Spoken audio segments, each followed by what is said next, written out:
12 сарын 4-нд шийдвэр гарснаас хойш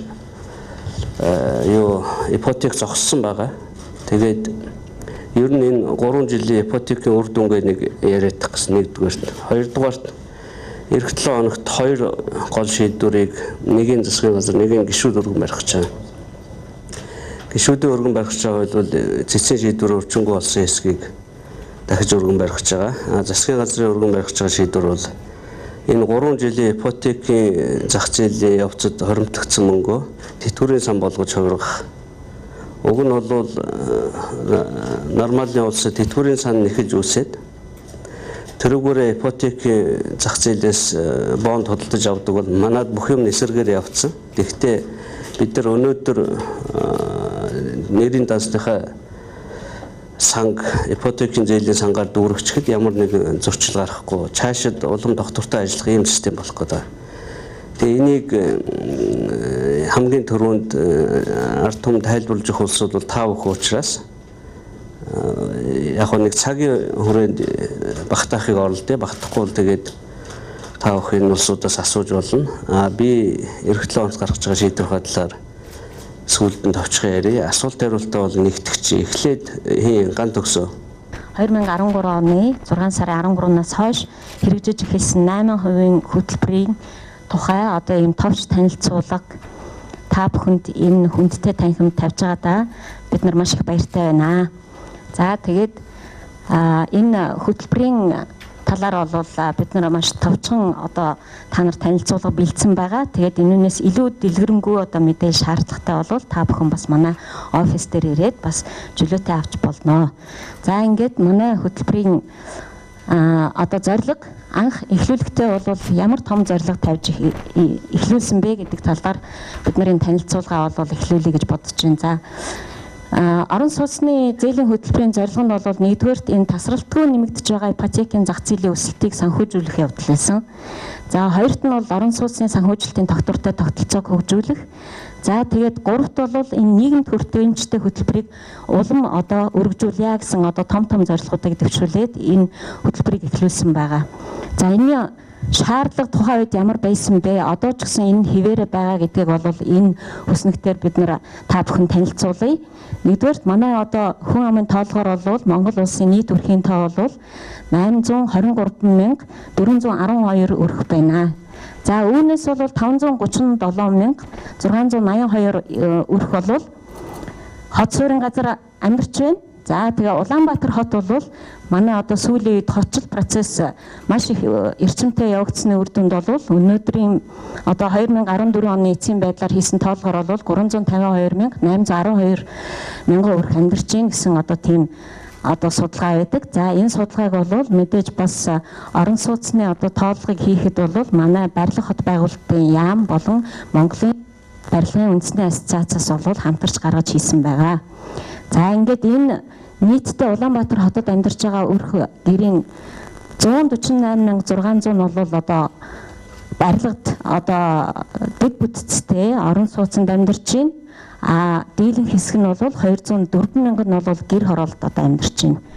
За тэгээд энэ гэр хороолт дотроосоо бол судалгаа хийхэд бол 189,240 айл өрх бол бид нар одоо ийм тоглог орон сууцнд амьдрах хүсэлтэй байна гэсэн одоо тийм судалгаа гаргасан байгаа. За тэгээд аймгийн төвүүдээс бас өөрийнхөө одоо амьдралынхаа одоо нөгөө суурьж байгаа газраас нүүж одоо эсвэл хотод одоо тэлж одоо суурьх сонирхолтой бол 15,456 өрх байсан байна. Ингээд нийлбэрээр ингээд аваад үзэх юм бол ойрын 5 жилд манай нийт орон сууцны хэрэгцээний одоо өрхөөр нь тоолоод үзэх юм бол 205,000 орчим айл өрх бол хот руу одоо ингэж орон сууцтай болъё гэсэн одоо тийм сонирхолтой байна. За энэ бол зөвхөн хот руу биш, энэ тоонд бол бас аймгийн төвөд хамрагдж байгаа. За тэгээд ингээ орон сууцны зээл авах сонирхолтой одоо ер нь бодож байгаа ирмэлцэлтэй гэсэн хүмүүсийн айл өрхийн тоо бол 170,000 өрх байна. За тэгээд энэс бол хоримтлоо үүсгээд ойрын хугацаанд энэ 8% хөтөлбөр хэрэгжсэнтэй холбогдуулаад бол энэ урьдчилгаа одоо төлбөрөө бэлдээд өөрийнхөө орлогыг одоо нэмэгдүүлээд явж байгаа айлын тоо бол 64 орчим мянга байна. За тэгээд энэ ипотекийн зах зээлийн өсөлт маань сүүлийн одоо энэ 10 оноос хойш хэрхэн яаж хөгжиж ирсэн бэ гэхдээ зэрэг бол бид нар энэ нэг тал дээр нь бол энэ ипотекийн зээлийн өрийн одоо үлдэгдэл байгаагаар нь одоо хэмжиж ирж байгаа. Яагаад гэвэл энэ ипотекийн зээл маань бол өөрөө банкнаас олгогдож байгаа хамгийн том одоо зээлийн бүтээгдэхүүн байгаа. За ингээд банкны системийн зээл бол нийтдээ өнгөрсөн одоо 5 жилийн хугацаанд бол тасралтгүй өсөж ирсэн байгаа. За энэс бол сүүлийн одоо 14-өөс 15 оны хооронд бол ялимгүй одоо бууралт гарсан байгаа. Энэ нь бол манай эдийн засгийн өсөлт маш хурдцтай тэлжсэнийгээ бодвол одоо харьцангуй өсөлт нь саарад багассан байгааг ингээд илэрхийлж байгаа. За ингээд нийтдээ бол ипотекийн зээл энэ хооронд бол тасралтгүй одоо ингэж нэмэгдсээр байгаад энэ 13 онд ойролцоогоор оны эцсээр бол 2 их найт төгрөгтэй байсан бол одоо 2015 оны сүүлээр бол энэ 3.4 их найт төгрөгийн одоо үлдэгдэлт ингээ хүрсэн байгаа. За тэгэхээр энэ нийтдээ бол өсөлтийнх нь хурдыг энд харуулсан байгаа. За ингээд ипотекийн зээл олголтын их үүсвэр нь одоо хаанаас бүрддэг юм бэ? Ер нь бол банкуд бол мэдээж өөрснийх нь хоримтлал дээр нь нэмээд айл өрхүүдийн хадгаламжуудыг байршуулдаг, компаниудын хадгаламжуудыг байршуулж ээж зээлийн их үүсвэрийг бүрдүүлж ээж энэ зээл бол орон сууцны эрэлттэй одоо илэрхийлээ зээл авъя гэсэн хүсэлттэй хүмүүстэй хүрж байгаа. За тэгээд энэ нийт системийн хэмжээнд нь аваад үзэх юм бол хамгийн хурдан өсөлттэй байгаа энэ хөтөлбөр 8% хөтөлбөрийн одоо их үүсвэр бол энэ саарл өнгөөрөнд харагдаж байгаа. Эхэлсэн он 2013 он. За тэгээд цаашдаа бол 15 оны 12 сарын одоо эцэг гэхэд бол 2.5 их найт төгрөгт одоо хүрсэн байгаа. За банкуудын өөрийн одоо хоримтлаар буюу одоо хадгаламж эзэмшигчдийн хөрөнгөөр олгож байгаа одоо энэ их үүсвэрээр олгосон зээлийн хувь хэмжээ нь ногооноор байна. Одоогоор бол оны эцэст бол энэ 840 тэрбум төгрөгтэй тэнцэж байна. За ингээд энэ нийтдээ зээлдэгчийн тоо бол сүүлийн одоо 10 оноос хойш 5 жилийн туршид бол энэгээр харах юм бол ойролцоогоор 5 дахин одоо өссөн байгаа. За энэ бол маш том зах зээл бөгөөд маш хурдтай өсдөг зах зээл гэдгийг энэгээр одоо илэрхийлж байна. За ипотекийн зээлийн хүү болон хугацаа. За хугацаа нь бол та бүхэн сайн мэдж байгаа хамгийн урт хугацаатай зээл бол одоо 20 жилтэй байгаа. Гэхдээ энийг анх эхлүүлж байхад бол 5 жилийн хугацаатайгаар 2003 онд эхлүүлж ирсэн. За тэрнээс хойш бол 10 оноос хойш 20 жилийн хугацаатай зээлийг олгож ирсээр байгаад хамгийн анх одоо энэ урт хугацаатай зээлийн хүү маань бол 20% байсан бол одоо бол энэ дунджаар нийт системийн банкны системийн хэмжээнд бол 10% байгаа. Энэ ингээд 13 оны энэ 8% хөтөлбөр хэрэгжсэнтэй холбогдуулаад жинсэн дундаж одоо системийн хүү нь бол жилийн 10% тэнцэж байна. За ингээд Монголын ипотекийн корпорацийн одоо өөрийн үйл ажиллагааны үзүүлэлтээр одоо суурилсан график байна. Энэ бол юу гэлдэж байна гэдэг зэрэг бол та бүхэн сайн мэдж байгаа Монголын ипотекийн корпорац үн цаас гарах замаар бол энэ ипотекийн зээлийг одоо ингээд худалдаж авч одоо санхүүжүүлж байгаа. Тэгэхээр энэ урт хугацаатай үн цаасанд одоо ингээд энэ 8%-аар одоо зээл авсан хүмүүс маань одоо өнөөдрийн байдлаар бол 47,500 хүрсэн байгаа. Энэ бол 3 дугаар улирлын байдлаар ингэж харуулсан байна. За тэгээд энэ хооронд бол нийтдээ манай компани бол 7 удаагийн одоо бонд гаргасан байна. За хамгийн одоо сонирхолтой одоо энэ үзүүлэлт байна. За энэ олон зээлдэгч нар чинь зээлээ төлж чаддгийм үү үгүй мүү? Энэ зээлээ чи одоо ингээд нөгөө нэг өрхөө төлж чадж гин үгүй гэдэг бол маш сонирхолтой байдаг. За энэ дээр бол бид нар бол 2013 оноос хойш бол энэ зээлийн хуцаа хэтэрсэн хувь нь одоо 8% та зээл дээр хэд вэ нэ? За ингээд нийтдээ одоо энэ чанаргүй зээл нь хэд вэ нэ? За ингээд чанаргүй зээлийнх нь одоо хувь нь нийт зээлийн одоо зах зээл дээр хэд байгаа. За чанаргүй зээл 8% та зээл дээр хэд вэ? За ингээд хуцаа хэтэрсэн хэд вэ гэдгийг бол энд харуулсан байгаа. За ингээд хуцаа хэтэрсэн зээл бол энэ 14 оны 10 сард бол хүмүүс одоо тайлагналтаараа бол нэлээд өссөн харагдаж байгаа. Тэгээд айжмдаа энэ хөтөлбөр эхэлснээс хойш бол хугацаа хэтрэлтийн хувь хэмжээ бол тогтмол буурж байна. За хугацаа зээлийнх нь одоо чанаргүй зээлийнх нь хувь хэмжээ нь бол энэ 8% дээр бараг байдаггүй. Энэ 1% ч хүрэхгүй, энэ 100-ны 1% байдгийг ер нь. За одоогийн байдлаар бол энэ дээр нэг 40 хүн бол одоо зээлээ хоцроож төлсөн байна гэсэн одоо зүйлт байгаа. 47,500-аас 47,000-аас 40 айл өрх болвол одоо ямар нэгэн байдлаар орлогоо олдсны улмаас бол зээлээ төлж чадахгүй байна гэсэн үг. 8%-тэй тэгээд өндөр хүүтэй гэж ялгадаг. Тэгээ өндөр хүүтэй зүйлийнх нь бол харьцангуй өндөр 2%-тэй байдаг. Гүү зөвхөн хүүнийх нь төвшнгөөр нь ялгаж байгаа. Өндөр хүүтэй зээлтэй байгаа айл өрхөд 850 тэрбум байгаа. Тэдний байгаа одоо банкн дээр тий 80-аас дээш тий. За тэгээд энэ үзүүлэлтэн дээр бол бид нар энэ одоо саяны томоохон одоо санхүүгийн зах зээл дээр одоо эрсдэл үүсгдэг асуудлыг бол энэ 8% одоо зээл энэ хөтөлбөрийн хувьд бол ийм эрсдэл байдгүй маа гэдгийг нэг харуулж байгаамаа. За тэгээд нийт зээлдэгчийн тоо бол одоо ингээд 2005 онд бол эрчимтэй энэ Азийн хөгжлийн банкнаас 15 сая доллараар эхлүүлсэн энэ хөтөлбөрийн хүрээнд энэ олгож эхэлсэн зээл маань бол орон сууцны зээл ингээд тасралтгүй өссөөр байгаад одоо бол нийтдээ 78 мянган хүнийг одоо хамарч байна. Анх одоо олгож байхад бол маш цөөхөн хүн байсан. За тэгээд 13 онд бол харьцангуй өндөр байсан. За тэгээд 15 оны сүүл рүү бол энэ бол одоо 80 мянга руу төгч байна. За тэгээд орон сууцны зээлийн хөтөлбөрийн одоо ингээд нэг зээлдэгчтэй холбоотой зарим үзүүлэлтүүд бид нар бол ингээд өөрийнхөө статистик мэдэн дээр энэ 47,500 хүмүүст одоо ингээд дунд нь судалгаа явуулж байгаад ингээд гаргаж ирсэн байгаа.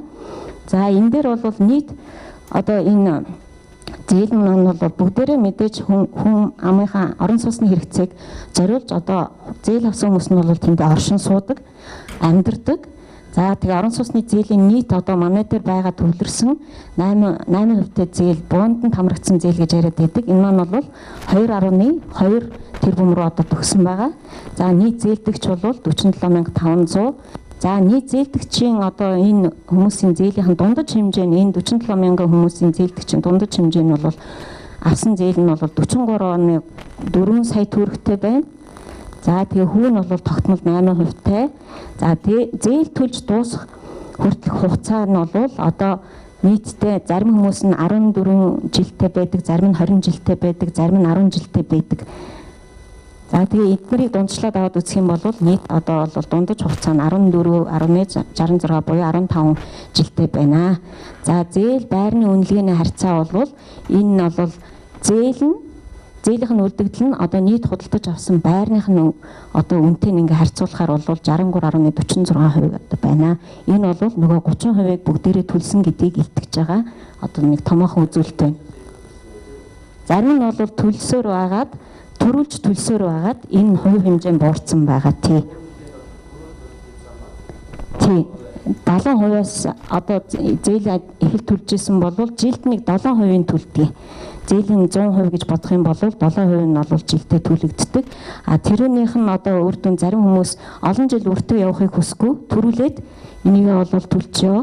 Зарим орлогоо ингээд ороод ирэхдээ зэрэг тэргээ бол хуримтлал үүсгэхээс илүү өргөө бол баян гэдэг зарчмаар бол төрүүлж төлдөг.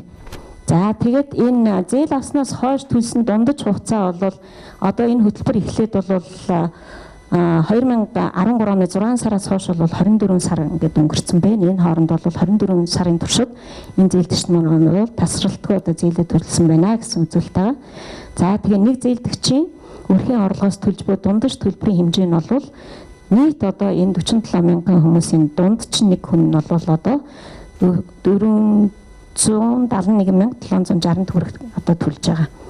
Тэгэхээр энэ одоо нийт зээлдэгчийн харьяаллыг одоо бид нар бас авч үзэж байгаа. Энэ бол орон сууц худалдаж авсан байрных нь одоо байршлаар нь одоо харуулсан тоо. Энэ Улаанбаатар хотод бол нийтдээ энэ 47 мянгаас бол 35,600 одоо зээлдэгч бол Улаанбаатар хотод энэ зээл байр авсан байгаа. За хөдөө орон нутагт бол 11,800 байгаа. За ингээд энэний 75% нь бол энд уучлаарай 35 биш 25 тий 75% нь бол хотод төвлөрч байна. За тэгээд хөдөө орон нутагт бол 25% төвлөрч байна. За тэгээд тархалтын байдлыг бид нэр ингээ хувьчлаад ингээ харуулсан байгаа. Энэ бол саяны одоо энэ хөдөө орон нутгийн 25%-ийн одоо хувьд нь хамаарж байгаа одоо тархалт одоо аль аймагуд дээр одоо ингээд өндөр байна вэ гэдгийг харуулж байгаа. За мэдээж хамгийн өндөр нь Дархан уул тэгээд одоо Эрдэнэ тот байгаа. За ингээд банкны салбарын ипотекийн зээлийн өсөлтийг бол бид нар одоо бас энэ дээр харуулсан байгаа. Дахиад энэ өсөлтийн хувь хэмжээ бол нийт эдийн засагт одоо ямар хувь хэмжээ эзэлдэг вэ гэдгээр нь бас энд харуулгыг оролцсон байгаа. Тэгэхээр энэ манай нийт эдийн засаг бол 3.8 орчим их найт төгрөг байдаг шиг санаж байна, тийм ээ. 20 их найт төгрөг байдаг. Тэгээд нийт орон сууцны зээл маань бол энд нэг ойролцоогоор 3 гэхээр бол нэг 13-аас 14% явж байна. Энэ бусад хүчилтэй орнуудын хувьд бол харьцангуй бага тоо гэж хэлж болохоор байгаа. За тэгээд энэ ипотекийн зээлийн өсөлтийг одоо зарим хувиар одоо энд илэрхийлсэн байгаа. За тэгээд эндээс одоо анхаарал татж байгаа гол асуудал бол түрүүн хэлсэн энэ 400 барилгын салбарт бол энэ бац байшингаа бариад одоо орон сууцаа одоо борлуулдаг одоо салбарын хувьд бол нийтдээ 477 төсөл байгаа. Энд бол 106 мянган орон сууц одоо бол байгаа. За үүнээс захиалгаар авч буй нь бол 46 мянган орон сууц байгаа гэд захиалгаа авсан байгаа.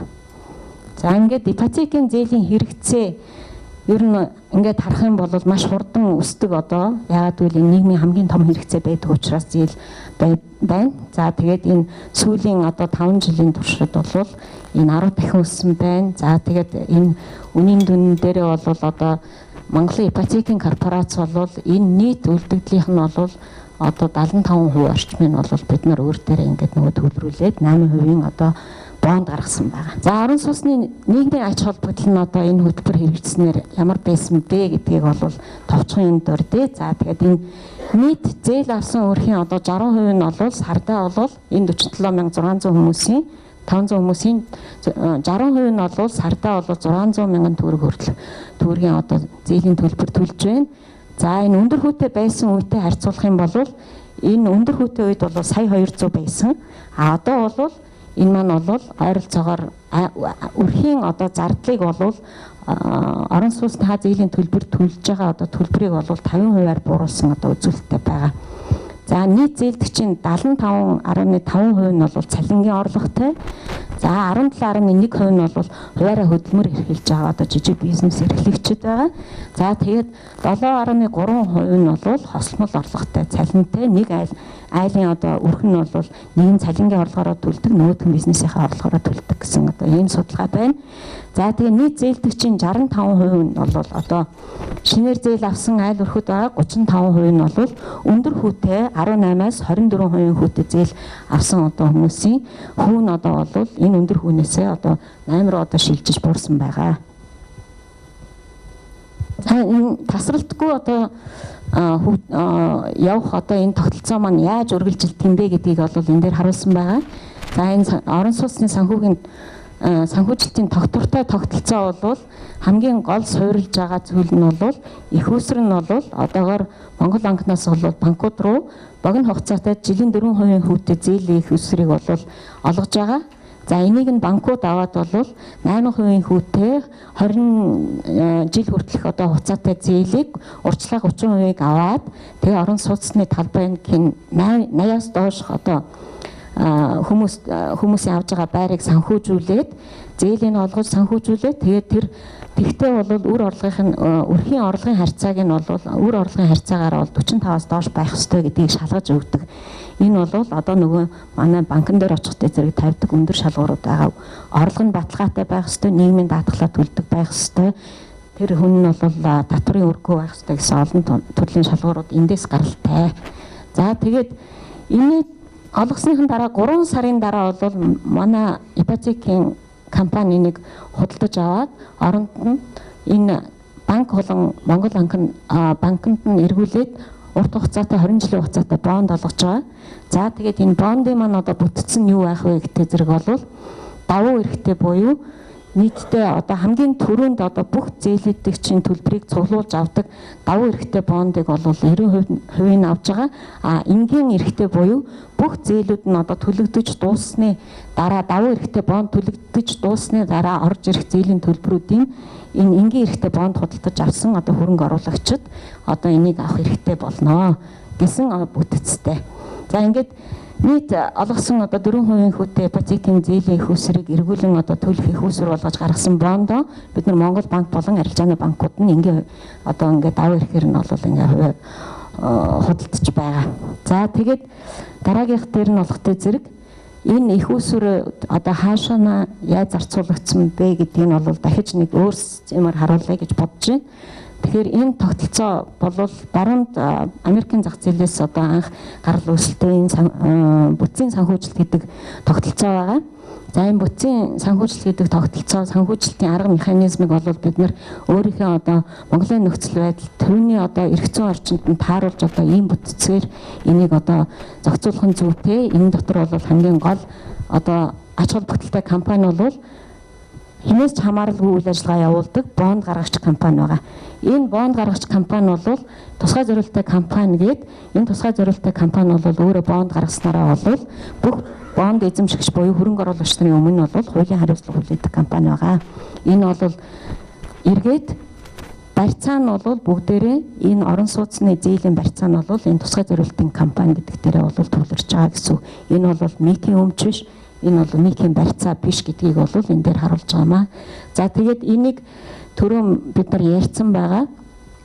Банкуд дээр бол Монгол банкнаас зээлээ олгоод зээлдэгчд зээлээ аваад орон гэртээ ороод байраа барьцаалаад за тэрийг нь бол миг худалдаж аваад тусгай зориулалттай компани байгуулад тэрийнхээ эргээд бонд гаргасныг нь бол эргээд 10% нь банкуд авч байгаа. Тэгээд 90% нь бол Монгол банк одоогоор хөрөнгө оруулагчаараа ингээд явж байгаа. За тэгээд дараагийн слайдн дээр бол энэ банкуд хэрхэн одоо идэвхтэй оролцсон бэ гэдгийг бол энд харуулсан байгаа. За тэгээд энэ хөтөлбөр дээр одоо оролцож байгаа банкуд маань бол худалдан авсан зээлийн багц нь бол бидний одоо энэ Голомт банк, Худалдаа хөгжлийн банк, Хаан банк гэднэр нь бол системийн хэмжээнд хамгийн сайн одоо банкуд байгаа учраас давуу одоо оролцдог. Бусдууд нь бол харьцангуй багаар оролцож байгаа. Яагаад гэвэл өөрийнх нь зах зээл дээр эзэлж байгаа байр суурь нь бол харьцангуй бас жижиг байдаг учраас. За худалдаа авсан зээлийн багцын үлдэгдэл нь бол одоо ингээ харах юм бол нийтд нь одоо ингээд харуулхад энэ одоо өөрийнх нь одоо бусад их усүрээр одоо олгож исэн одоо зээл бол ийм байна гэдгийг түрүү том зах зээл гэдгийг харуулахаар энд оролцсон байгаа. За ингээд худалдаа авсан ипотекийн багцын төрөл одоо энэ сарынхан тэнцүү төлбөр зээл үнэлгээний харьцаа одоо тусгай зориулт компани бонд гаргасан компани болгоноор нь бол өөр байдаг. Энэний менежментийг бол МИГ гэдэг компани хийдэг. За энийг бол наривчлан одоо яриад байх уу тийм ээ. Тэгээд энийг одоо наривчилж одоо бүр төлбөр тооцооных нь одоо механизмтай нь одоо судлаа үзье одоо ингээд нотлоо гэх юм бол манай компани дээр хурцаараа та бүхэн мэдээлэл аваарай. За орон сууцны одоо энэ доктортой тогтолцоо маань бол бүхэл бүтэн системийг бий болгосон. Энэ урд нь Монголд хэрэгжиж байгаагүй одоо систем, шинэ систем. Тэгээд энэний ипотекийн санхүүжилтийн одоо энийг бол хамгийн анхан яаж байгуулж эхэлжсэн бэ гэдэг бол мэдээж төрийн одоо тогтолцооны одоо том одоо бодлого баригч байгууллагууд бол хоорондоо хамтран ажиллах харилцан ойлголцлын санамж бичиг байгуулж исэн. За тэгээд засгийн газраас бол зохих одоо дүрм журам одоо зааврын гаргаж исэн. За тэгээд анх дахь хоёр дахь зах зээл гэдэг байгаа. Одоо бондынхаа зах зээлийг хоёр дахь гэж нэрлэдэг байгаа. Тэрэн дээр нь бол Монголын ипотекийн корпорац бол тухайн үед бол хамгийн туршлагатай компани байсан учраас сонгогдоод энэ хөтөлбөрийн одоо нэг тал болоод ингээд явж ирсэн. За тэгээд Монгол улсад бий болгосон одоо энэ хамгийн онцлог зүйл юу вэ гэхээр бол энэ 2010 онд хөрөнгөөр баталгаажсан баталгаат үнэ цаас гээд энэ хоёр дахь зах зээлийг хөгжүүлэх одоо хамгийн том хууль гарсан. За тэрүүний хүрээнд бол энэ 2010 оны хуулиар бол манайх анх удаа хөрөнгөний зах зээл дээр бол урт хугацаатай 20 жилийн хугацаатай одоо үнэ цаас гаргасан.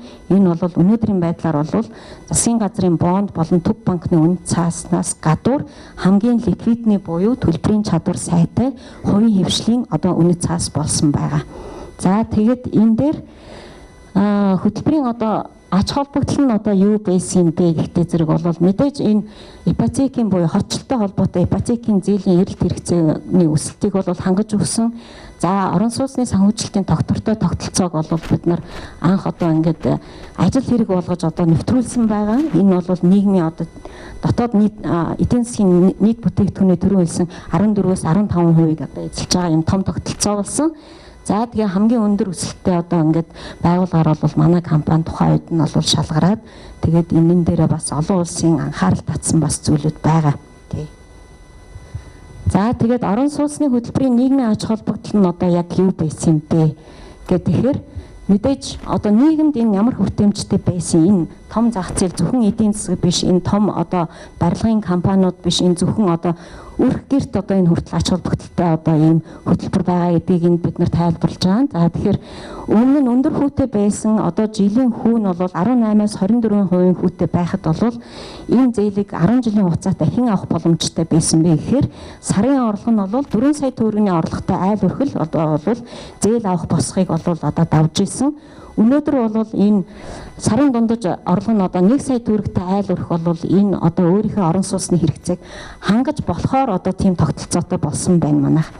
За хоёрт нь бол энэ өрхийн хэрэглээнд бол маш их хэмжээгээр нөлөөлсөн.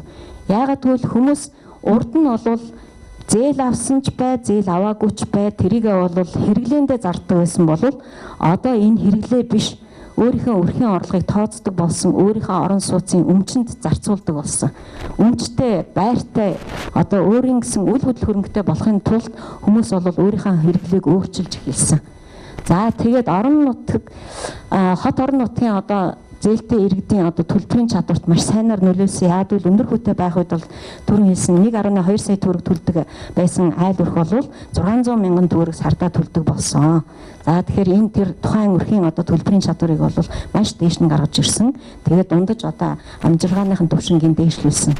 За тэгээд орон сууцтай болох зорилготой иргэдэд бол өөрийнхөө өнөөдөр хэрэгжилж байгаа лангуун дээр одоо очиж одоо элдв одоо тийм илүү хэрэглээгээ танахад хүргэсэн. За тэгээд энээс тэрийг юунд зарцуулж байгаа гэхдээ зэрэг бол 30%-ийнхаа орчилгаанд одоо хоригдлол бий болгож байна. За нөгөө идэвхтэй ажил эрхлэлтийг дэмжих хөтөлбөр болсон. Яг л бүгдээрээ нийгмийн даатгал төлөх ёстой, орлоготой байх ёстой гэдэг шаардлага бол маш хатуу тавьж байгаа. За тэгэхээр нийгмийн орлогоо юугаар баталж гэхээр бол мэдээж нийгмийн даатгалынхаа дэвтрээр одоо тэр төлж байгаа одоо хувь хэмжээгээр нь бол баталгаажуулж байгаа болохтой зэрэг энэ бол ажил эрхлэлтийг одоо цаанаас нь бий болгож өгсөн хөтөлбөр байна. За ингээд энийг дагсан одоо маш том одоо бусад одоо эдийн засгийн салбарууд байна. Худалдаа, үйлдвэрлэл, барилга, за тэгээ үйлчлэгээгээд ингээ ажил олгогч байгууллагуудад эдийн засгийн өсөлт одоо тухайн үед ингээ удаашрахтай зэрэг санхүүгийн ямар нэгэн байнгын хэрэгцээн дээр тулгуурласан бизнес явж идэг болохтой зэрэг эргээд энэ маань бол тухайн байгууллагын орлогыг нэмэгдүүлснээр бол санхүүгийн хүндрэлээс бол гэтлэн давхад бол маш том дэмжлэг болсон. За тэгээд энэ манай одоо 8% орон сууцны хөтөлбөр ингээд өндөрлж байна. Тэгээд энэс илүү нарийн одоо зохион байгуулалтын асуудалтай одоо мэдээлэл төлбөр тооцоотой холбоотой асуудлууд та нар манай компани дээр ирж байгаарай. За баярлалаа. Яг хоо энэ бол нэлээд олон жил явсан үйл хөдлөлийн барьцааны хууль 2009 онд гарсан. Тэгээд сая ганц төгсөө хэлдэг хамгийн чухал хууль нөгөө хоёр дахь зах зээлийг нээж өгсөн хууль 12 онд гарсан. Тэгээд тэр хүртэл бас энэ чи явахгүй байсан. Тэгээд 13 оны 6 сард эхлүүлэхэд маш их болгоомжтойгоор эхэлсэн юм л да. 80 квадрат 30%, 8% гэдэг ингээд нөгөө баахан ийм тал талаас нь 3-4 талаас нь хязгаарлалцсан. Тэгээ одоо бид нөгөө хоёр дахь шат руугаа зүү ёсны логикоор бид хоёр дахь шат руугаа орох болчиход байгаа. Тэгээ эхний шатыг амжилттай хийж дуусгасан Монгол банк, нийт банкуд, НИК-д би албан ёсоор баяр хүргэе гэж бодож байгаа. Энэ хэдэд бол хинч баяр хүргэж байдгүй, үргэлж муу илүүлж идэг. Гэхдээ ийм юмны ард гарсанд би хэрэгээр баяр хүргэж байгаа. За энэ ипотекийн хууль бол анх гарахаасаа эхлээд маш их бүтлгүүцсэн хууль байгаа. Одоо хамгийн өнөөдөр ярианы хамгийн чухал зүйл болчиход байгаа энэ барьц салбар гэдэг үгийг та нар сана. Монгол хэлэнд ийм үг байгаагүй. 2009 оны хуульд орохоос өмнө энэ талигаа чимдуга зохиож өгсөн. Тэгээ барьцаалбар бол байрны ордер биш байгаа. Яагаад биш гэхээр өмч нь болоог байгаа учраас. Дид гэдэг үг л дээ. Манад энэ моргэж байгаагүй учраас энэ дид гэдэг үгийг барьцаалбар гэж орчуулсан. Манад моргэж байдгүй учраас энэ үг нь байхгүй байхгүй юу? Энэ нөгөө моргэж олон жил хөгжсөн улсуудад энэ үг нь байгаад идэг. Байрны ордер ч юм уу юу ч өмчлөх эрхийн гэрчлэгээ ч юм уу гэж орчуулахаар болохгүй. Яг гэвэл өмч нь болоог байсан учраас. Тэгэхээр энэ өмч болох хүртлээр банкн дээр хадгалагддаг, банкнаас зөвшөөрөл авдаг хамгийн гол бичиг баримт. Барьцаалбарын одоо юу гэж хуулиар батлаад өгчлөө загварыг. Бүр хуулийн дотор нь ийм байна гэдгийг бичиж өгсөн ийм цаас үйдэг байхгүй. Тэгээ эндээс бүх юм эхэлсэн байдаг байхгүй. За энэ үгийг оруулахад би 2009 онд ажлын хэсгийн дарга байсан. Маш олон эсэргүүцсэн. Юу тийм үг мэдэхгүй байхгүй. Гэхдээ энэ чинь шинэ ойлголт байна. Эний чинь ингэж шинээр илэрхийлэхгүй бол болохгүй гэдэг. За тэгээд нэг муу хуулиа гаргасан. Тэгээд 12 оны хууль гарлаа. Хэвээ явж илаа. 13 онд хэвээ явлаа. 14 онд хэвээ явлаа. 15 оны сүүлээр нөгөө үндсэн хуулийн цэцгийн барьцаалбараа ойлгохгүйгээр чөлөөтэй эргэлтийн зөвшөөрчлөө. Тэгсэн биз дээ. Тэгэхээр энэ барьцаалбар чинь утгаа алдчихаа. Үндсэн хуулийн цэц юу гэж үздсэн гэхээр барьцаалбар бол байрны ордер юм л гэж үздсэн байна. Хэрэгээр шинэ үг зохиож өгөөд ахад байрны ордертай адилхаж үзээд байрны ордерыг үл чи зарж болно, барьцаалж болно. Тэр бол чиний өмч болцсон. Энэ чинь өмч болох хүртлээр 20 жил хэрэгтэй бичиг баримт байхгүй юу? Тэгээ энэтэй холбоотой машина барьцаалдаг зээл одоо ердийн 3-4 дугаар орлын байшингаа барьцаалдаг зээл бүгд зогссон байна. Тэгээ ийм их аюул болцсон учраас улсын их хурл яаралтай арга хэмжээ авах гэдэг юм л да. Тэгээд яагаад би бол хэвийн юмд бол аль нэг тал руу хурдан ороод ингээд яадгүй цэцэг бол би шууд буруутгасан. Ийм олон ач холбогдол байгаа учраас би цэцэг буруутгаад байгаа. Та нарын хэлсэн юм 100% буруу. 2009 онд хууль тогтоогч хуулиа гаргахтаа зориудаа энэ үг зохиож өгсөн биш. Үйл хөдлөлт хуулийн хамгийн гол суурийн одоо фундамент гэж байдаг бол энэ үг байхгүй юу? Тэгээ тэр үеийн та нар их хурлын бичлэг үзээрэй байнга оромороо. Чи мэд гэдэг хүний үг зохиосон үг мөг гэдэг энийг их л муугар хэлсэн л дээ. Чи мэд гэж мэддэг хүн энэ гэдэг. Тэгэхээр одоо Монгол улсын санхүүгийн системийн суур гэж байдаг бол ипотекийн зээл бол одоо суур нь болцсон. Америкт ипотекийн зээл GDP-тэйгээ адилхан буюу 110% явж байгаа. Манад ердөө 20 лүүд өгч байгаа тийм үү? Тэгэхээр бидэрт маш их зай байна гэсэн үг. Энэ 5.2 их найд бол дөнгөж их л байгаа. 3 жилийн дотор бид нар 5.2 их найд төрсөн. За түрүүн ганц зөвсөөс зохиж зурдсан энэ хүмүүсийн санхүүгийн сахилга батал сургаж өгöd байгаа. Урд нь одоо юу гэдгийг төдийлөн шаардлагагүй юм зарцуулдаг байсан мөнгө чинь хоримтол болоод хөрөнгө болж хувираад байгаа. Өөр хөвгтөө өвлүүлж болдог одоо тийм хөрөнгө болж нийгмийн дунд давхаргыг өргөсүүлж байгаа хамгийн гол хэрэгсэл болсон байна. Дунд давхар гэдэг бол ажилдаа орлоготой байранд суудаг. Одоо нэгэнд байртаа болсон бол дараагийн машин жишээ ингээд нөгөө хэрэглээ үүсэж байгаа. Дотоодын үйлдвэрлэл доктортой ажлын байрыг нэмэгдүүлж байгаа. Би одоо энийг нөгөө юутай богоны толгойтой зүүрлээд байгаа. 8% зээл. Энэ бол локомотив. Одоо нэг иймэрхүү энэ ингээд төмөр зам байна. Тэгээ ингээ араас нь чиргүүл үттэй. За хамгийн эхлээ явах вэ? Барилга угсралт. Нэг чиргүүл. 77 мянган ажилч. Дараагийн чиргүүл юу авах вэ? Барилгын материалын үйлдвэр 20 мянга. Одоо нөгөө цементний үйлдвэр, арматур өшөө юу үйлдвэрлэдэг юм те. Хаалга цонх монх гэж зөндөө юм байна. Дараагийнх нь та нар төлөөлөн анзаараагүй. Энд хэдэн ажилтг би тооцоог нь гаргаагүй байна. Меблийн үйлдвэр. Өнөөдөр бүх меблийг Монголоос авч болж байгаа. Яг одоо Европын ямар байна одоо бөөдөн бүх юмыг ингээд үргэлжлүүлээд авах юм бол араас нь зөндөө үйлчлэгнүүд гарч ирж байгаа. Нөгөө 100 айлын чинь би чадна гэдэг үлээ те. Бүх юмыг чаддаг улсууд байдаг. Би чаднуудаас энд явж байгаа. Бас хэдэн мянган би мэдэхгүй. Энэ чинь нөгөө 96 онд орон сууц хөвчлөөр өссөн шин. Энэ бол эдийн засгийн тал нь байгаа. За бүх хүн 8% зээлийг юу гэж ойлгодог гэхээр эргэн дорж юм уу домдог дулмаа байранд орж байгаа тэр төгс сүүлийн эцсийн үр дүнгээр нь хараад байгаа. Гэтэл тэр байрыг чи барихын тулд энэ хүртэл хэдэн зуун мянган монголчууд ажилдаа орлоготой цалинтай нөгөө барьсан байранд орох боломж нь ингэж үүсэж байгаа байхгүй. Тийм учраас энэ үндсэн хуулийн цэц бол одоо энэ 40 үйлдвэр гэж энэ материалын үйлдвэрлэл хэлсэн баг тий. Бид нар барилгын орцынхоо 30% үйлдвэрлэдэг байсан 12 онд одоо бол 60% үйлдвэрлэж байгаа. За инфляцийг бууруулдаг гэдгийг бид олон жил мөрөөдсөн. Бодтойгоор энэ хэзээ тоо энэ оны сүүлийнх. Энэ онд бид нар 3.5 таа гарна гэж бодож байсан 2.9 таа байгаа. Үнэхээр зөв санхүүгийнхаа суурийг тавьчих юм бол зөв үр дүн гардаг юм аа гэдгийг харуулж байгаа. Зах зээл рүү маш их мөнгө орууллаа гэж бид нар шүүмжилсэн. 2012 оны сүүлээс эхлээд. Орсон мөнгө чинь 4.3 нь энэ юунд явсан байна. Ипотект.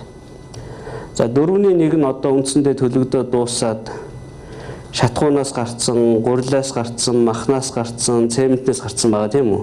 Одоо нэг олон жилтэй итгэн зээл байгаа тийм. Үндсэндээ бол бусад салбар нь бол байхгүй байгаа.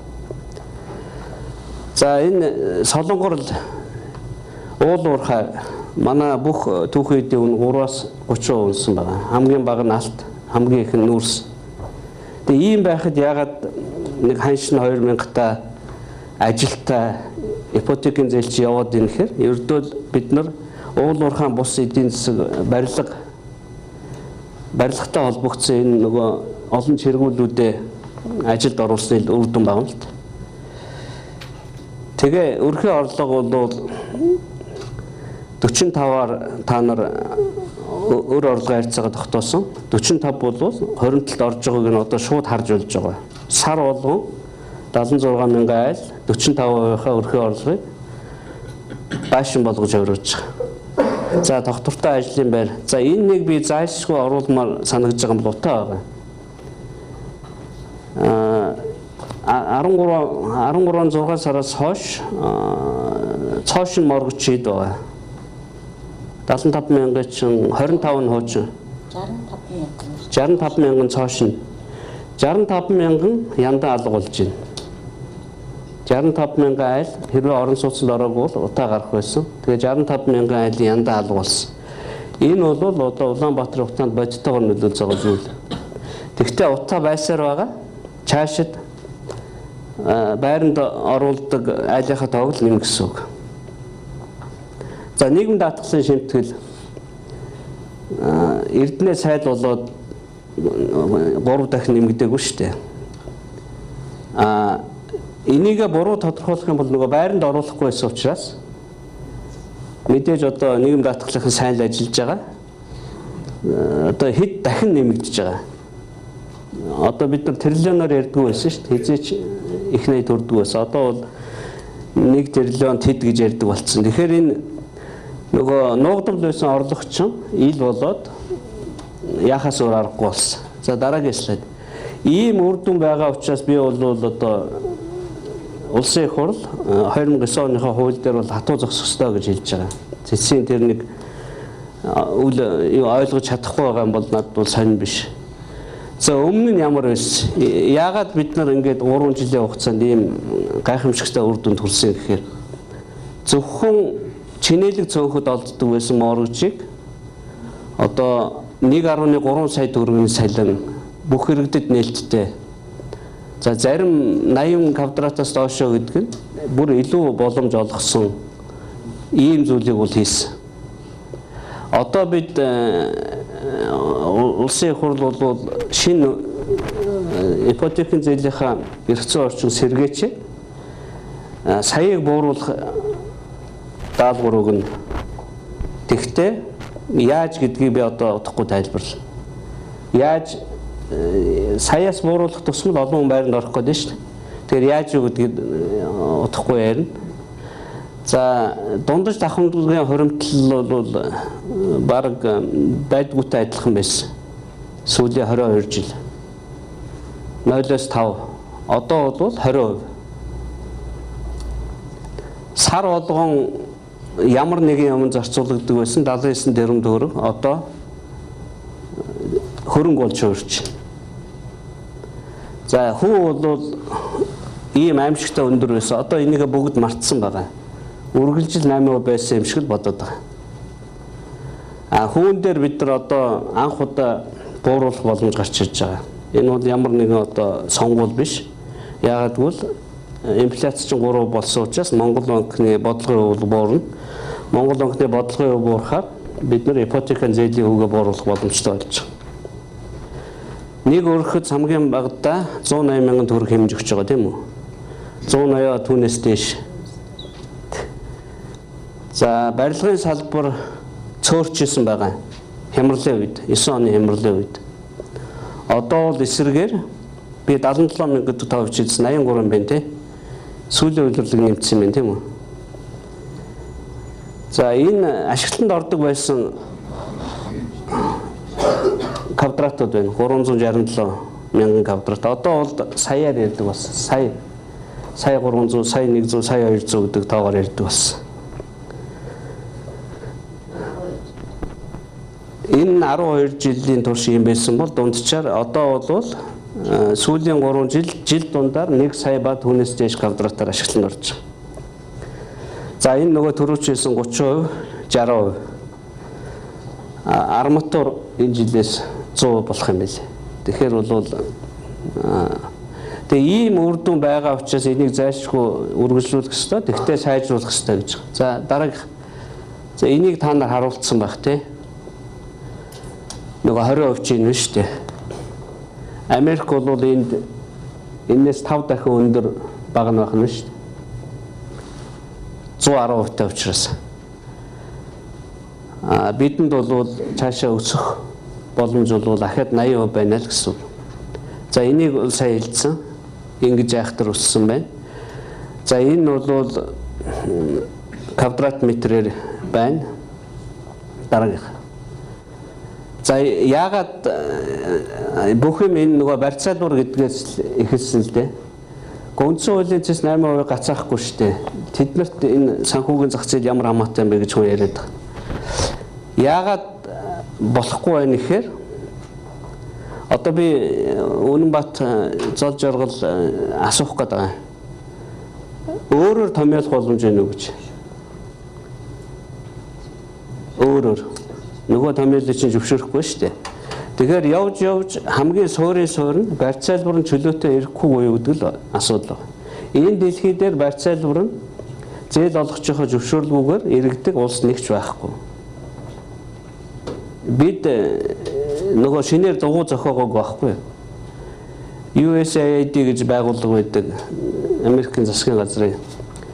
Бид нөгөө зээлийнх нь зөвлөхийнх нь хөлсийг дийлэхгүй учраас USAID мөнгөний төлөөд 2009 онд баг бүтэн жил ажилласан шиг санагдаж байна. 8 онд ч үлээ. Тэгээд тэр нөхрийн Америкийн моргожийн зах зээл юм байдаг. Та нар ингэж яв гэдэг зөвлөгөө энэ хууль байгаа. Тэгээд нөгөө дид барьцаалбар гэх мэтэр ингээд түрүү нөгөө ганц төгсөн слайд дээр байсан эргэлддэг хоёр дахь зах зээл, анх дахь зах зээл бүх ойлголт чинь цоошин ойлголтууд байна. Тийм учраас бол яг өнгө царахад Ганбаатар энэ төр яриад байгаа. Гүй наа чин хувь хүндээ эрхчлөө өгч шít гээд Ганбаатар гişүү. Банкны нөгөө шулан мөлждөг банкнуудын энэ хатуу савраас ард дэрэгдээ гаргаж штэ сайхан байж штэ гэдэг. Гаргаж болно. Тэгтээ ерөөсөө зээл хийгдэхэ болж. Анханасаа зээл өхөө болчихоо. Тэр эрхчлөөтөө эргэнд орж бол одоо тэр эрхчлөө нь ямар үнэтэй гэдэг асуудал гарч ирж байгаа. Буцаад 2012 онд руугаа очилдоо.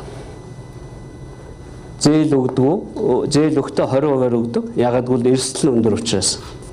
Зээл дотор чинь хамгийн гол зээлийн хүн дотор суудаг хамгийн том чинь эрсдэл байгаа шүү дээ. Ерөөсөө зээл өгөхгүй бол тэгвэл тэр эргэнд оржид барь цалбараа чөлөөтөө хинт чамаагүй зардаг эрхчлөө хинт хэрэгтэй.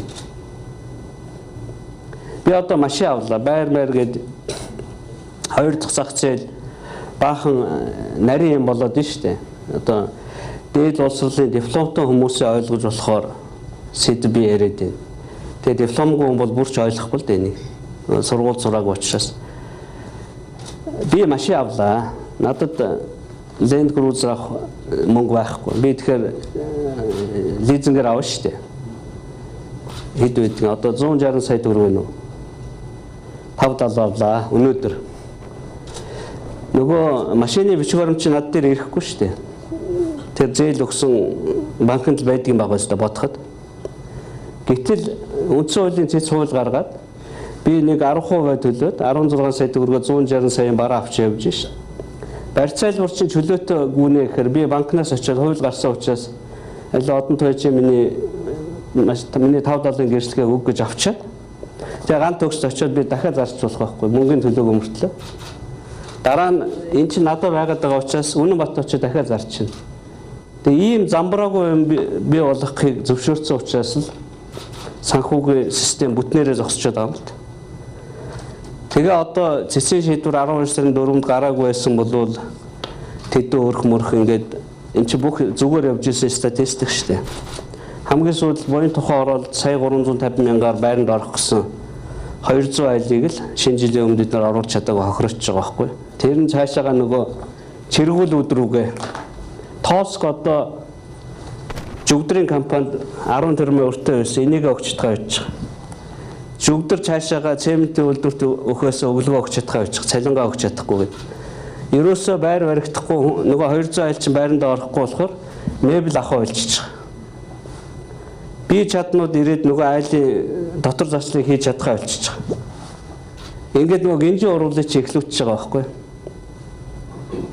Ийм аюултай юм хийчихэд байгаа учраас цагаан сарын өмнө шийдье гэж яарад байгаа нь тэр. За энэ тэгээд нөгөө зөвшөөрөл авдаг чи алга болсон энийг л хэлж шээ. Тэгэхээр одоо хүний ямаар хүүдгэнэ гэж монголчууд ярьдаг. Яг тийм үүсэх гэдэг. Минийх болоогүй болцсон байсан бол дид гэдэг үг нь англи хэлэнд байхгүй, барьцаалбар гэдэг үг монгол хэлэнд байхгүй. 100% баруун зүүнээр 8 хийдэг нөгөө социализм руугаа шилжих гэсэн үг ба.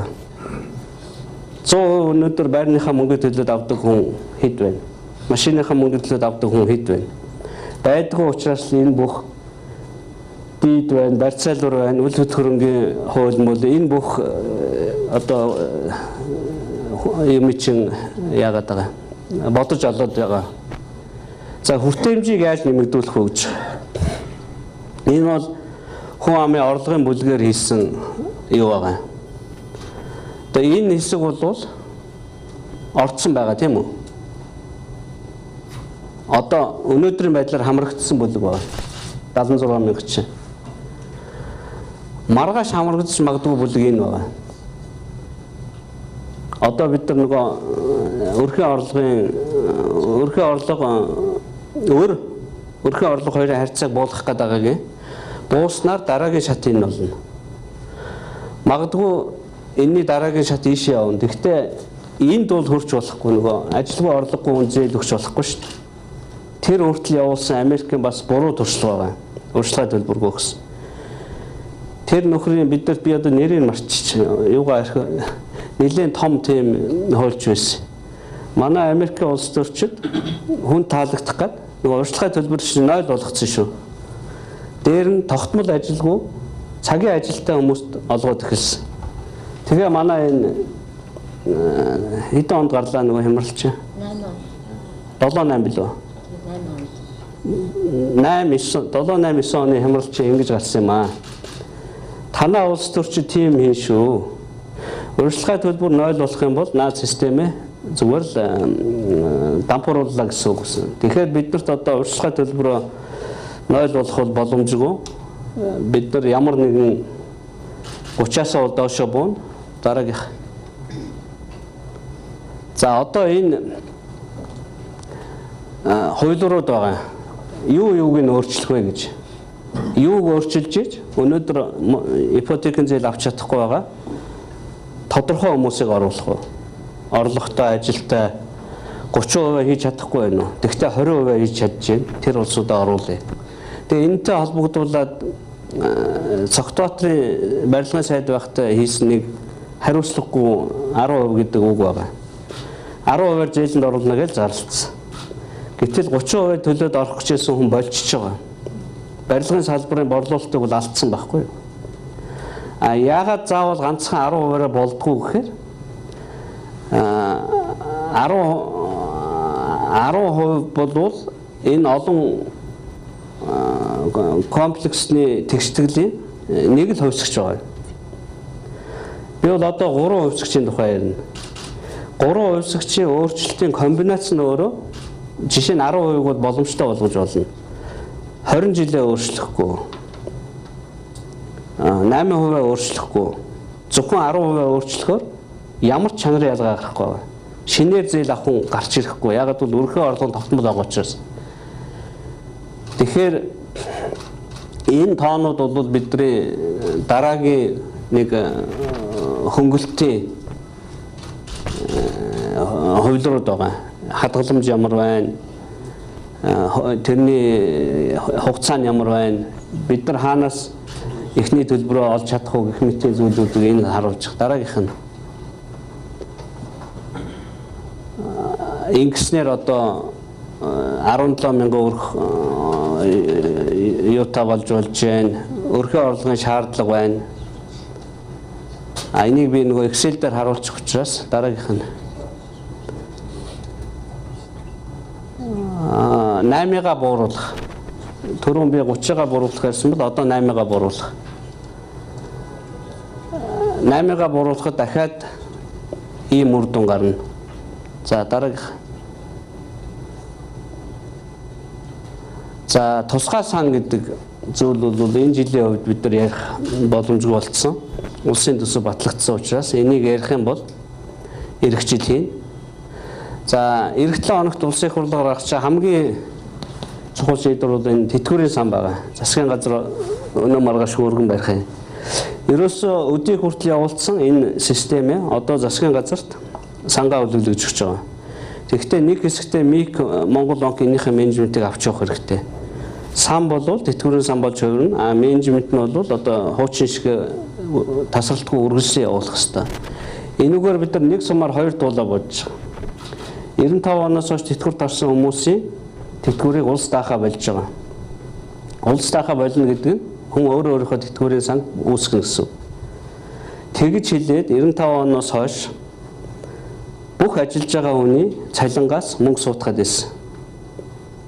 Болохоор байхаар нөгөө мөнгөө хэрэглэсээр байгаа дуусгацсан. Одоо хэдэн жил төсөв баталж байна. Тэр мөнгө бол цаасан дээр байна. Бодтойгоор бол байхгүй. Тэгэхдээ 95 оноос хойш тэтгэврт гарсан хүмүүсийн тэтгэвэр өгөх үүрэг нь засгийн газарт байгаа хэвээрээ байгаа. Тийм учраас энэ сангаа мөнгөжүүл гэдэг үүргийг жил болгон ярьдаг, чаддгүй байсан. Одоо бол анх удаа бид 3 их найт өргөөр одоо юу ч хэд байна? Хөнгөлтөө зээлж байгаа. 8%. 2.4 найдаар их юм. Эрт дуусахад 3 он дуусахад 3 их найдаар одоо нэг удаа инжекшн хийж өгнө. Дараа хийсэн инжекшн болгон энэ сандаа хоригдлогдно гэдэг ийм хууль гаргах гэдэг. Тэгэхээр бол одоо 95 оноос тэтгэврт гарсан болон гарах гэж байгаа та бид бол санаа зовхгүй байж болно. Яагаад гэвэл миний дансанд бодтойгоор мөнгө орно. Тэр мөнгө нь хэрвээ моргэж 8-тай байх юм бол 4%-аар эргэнэ. Моргэж 8-аас буурах юм бол тэр хэмжээгээр банк үүсгэх анхдагч үнд цас гаргагч банк, моргожийн компани сан хоёр бодвол одоо 50% шеэрлэх байх л та. Тэгэхэд бол хэрвээ 5 бол 2.5-аар, 6 бол 3-аар өсдөг, баталгаатай өсдөг ийм найдвартай санд миний тэтгэвэр, чиний тэтгэвэр бас байршина гэсэн үг. Энэ бол одоо санхүүгийнхаа схемийг зөв болгож байгаа. Уг нь бол хэвийн улсад эхлээд тэтгэврийн сан байгуулагдаад юм авдаг байсан бол одоо бид нар моргожийн сангаа байгуулчаад тэрийгэ тэтгэврийн сан шилжүүлж өгдөг ийм эсрэг процесс хийх гэж байна. Гэхдээ энд бол ямар нэгэн одоо тийм алдаа бол харахгүй байгаа. Ямар ч байсан 76 мянган айл орон сууцтай болж, барилгын салбар ашигтай болж, Монгол банкны үнд цас өгөөчтэй байна. Одоогийн байдлаар 4%. Бүх юм одоо цагийн механизм гэж байдаг бол бүх юм нь эвэнд ороод ингээ эргэжлээ. За дараагийнх нь болцсон уу? Тэгээ би яагаад нөгөө зөвхөн 10%-аар оролдож болохгүй вэ гэдгийг харуулъя. 10% бол нөгөө олон юмны зөвхөн нэг байгаа. За одоо энэ юуг харж байгаа бох те? Би энд сууж байгаа ярьчих. Одооны моргож бол энэ байгаа. Энэ буян тухайгаар авсан жишээ байгаа. Одоо энэ тоог та нар лазер байна уу?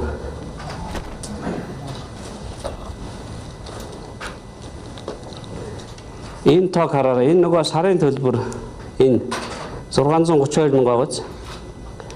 80 квадрат. Одоо яг микийн тавьдаг шаардлага энэ байгаа. 80-аас илүүгүй байх. Энэ метр квадратын үн 80. Тэгээ 108 сая зээл төлнө. 30%-аар урьдчилан төлбөрөө төлнө. 75-ыг банк төлнө. 30-ыг өөрөө төлсөн. 8%-тай 20 жилтэй.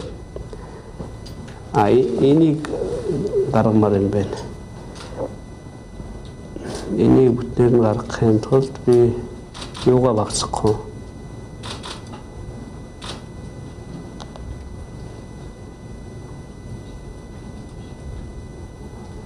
Зүүм хийх үү те?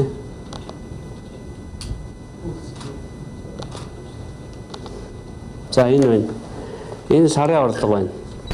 Нөгөө сая 1 сарын 4 сая орлоготой айл зээл авна гэдэг чинь энэ байгаа. Одоо би энд ямар нэгэн тоо өөрчлөнгүүт энэ тоо өөрчлөгдөн, энэ тоо өөрчлөгдөн.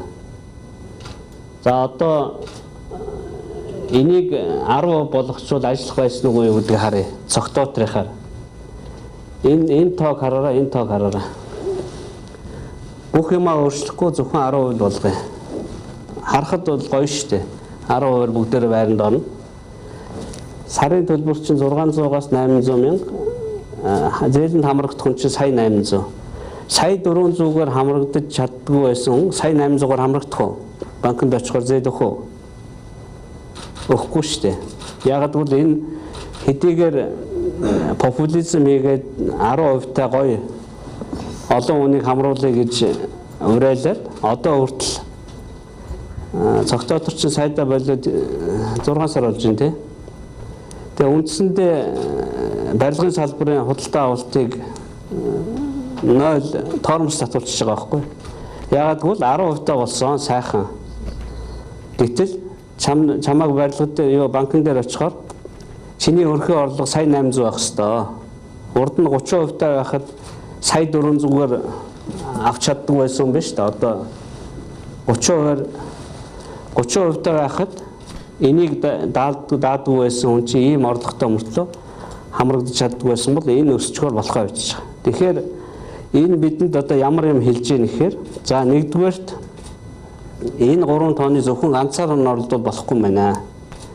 За одоо анх 8%-ыг зохиож явахад инфляц 14 байсан уу? 13 оны дундуур 14 байхад Монгол банк бол зориг гаргаж 8%-ыг шийдсэн байгаа. Одоо уг нь бол онлын хувьд боломжгүй. Яг гэвэл Монгол банкны бодлогын 14 байхад тэрний бараг тал шиг нь шүү дээ. 8 чинь. Гэхдээ энэ том нийгэм хамаатай том ажлыг эхлүүлсэн учраас 8 болгосон. Одоо 3 боллоо, 2.9 боллоо. За би одоо энийг 6 болгоё. 6 болгоход 500 зөвхөн нэг тоог нь бий өөрчилж байна. Нөгөө хамгийн илүү чухал хамааралтай байгаа байхгүй юу? 541 мянга болж 90 мянгаар сарын төлбөр урч байна. Тэр хэмжээгээр өрхөө орлого сая 200 орж ирж байна. За үргэлж 30% байх уу гэхээр за энэ бол 0 байж болохгүй. Би өшөө зорилго тавья. Сая 200 их байна. Тэгвэл би 30% 20 болгоё.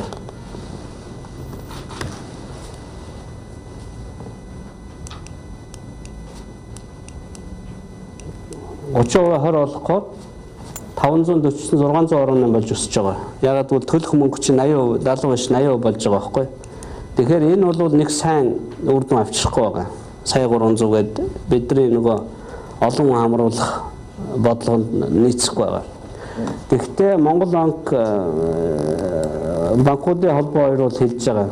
Та нар энэ 30-га 20 болгож болно.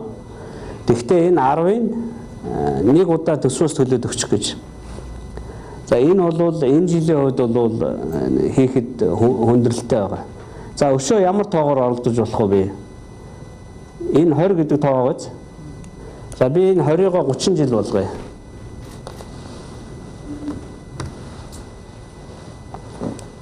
$30 жил болохоор ахаад 100 мянган төгрөг асгаж байна. Сая 200 биш. Улсын төсөөс би 10% дэмжлэгээ үзүүлээд буцаагаад 30 болгох юм бол 1 сая төгрөгөн дээр тогтож байгаа. Тэгэхээр энэ нэг 30%, энэ 6%, энэ үргэлжлэх хугацаа 30 жил, 20 жил энэ 3 тоог нэгэн зэрэг оролдох юм бол одоо 400 мянган төгрөгөөр бид нар юуг бууруулж болж байна. Одоо маргааш 400 мянган төгрөгийг цагаан сараар одоо сая 400-тай хүнээс юм шаарддаг байсан л одоо саяар шаардъя. Энэ бол нөгөө юуг өсгөн гэдэг байгаа нь хүртээмжээ өсгөе гэдэг байгаа зүйл бол энэ байгаа. Тэгээ ийм мэтэр бол хийх зүйл бол маш их байгаа. За зөвхөн энэ 30% ямар үүрэг оройлттой та бүхэн харсан байх. Улсын төсвийн тодтол хийх юм бол бид нар энд нэг 20 тэрбум өснө тий. Золоо. Улсын төсвийн үүрэг нь 20. 20 тэрбумаар 10 жил. Тусгай сан байгуулад 20 тэрбум төгрөгөөр 10 жил 200 тэрбум төгрөг сан байгуулах юм бол 30% бол буурахгүй. Гэхдээ хүндээ 20% болж очиж байгаа. Зөрүүг нь улсын төсөв даана гэсэн. Ийм тохиолдолд хамгийн сая ингээд тоонууд өөрчлөж харсан байх. Хамгийн чухал тоо бол энэ 6 байгаа. Энэ 30 жил байгаа. Энэ бол төдийлөн одоо оролдох тоо биш. Ягаад гэвэл нөгөө төлбөрийг харуулдаг байгаа. За би одоо 6 биш 5 болгоё.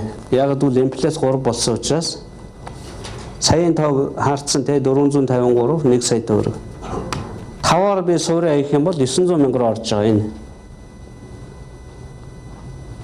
Ахаад 100 мянга асж байгаа. Тэгэхээр нөгөө жилийн хүүгээ 1%-аар бууруулах нь урьдчилгаа төлбөрөө 10%-аар бууруулахаас хамаагүй илүү олон хүнийг хамруулах боломжийг олгож байгаа учраас л би санхүүгийн салбарынханд хэлээд байгаа. Одоо энэ 8 гэдэг чинь ихж байна. Олон хүн хамруулъя.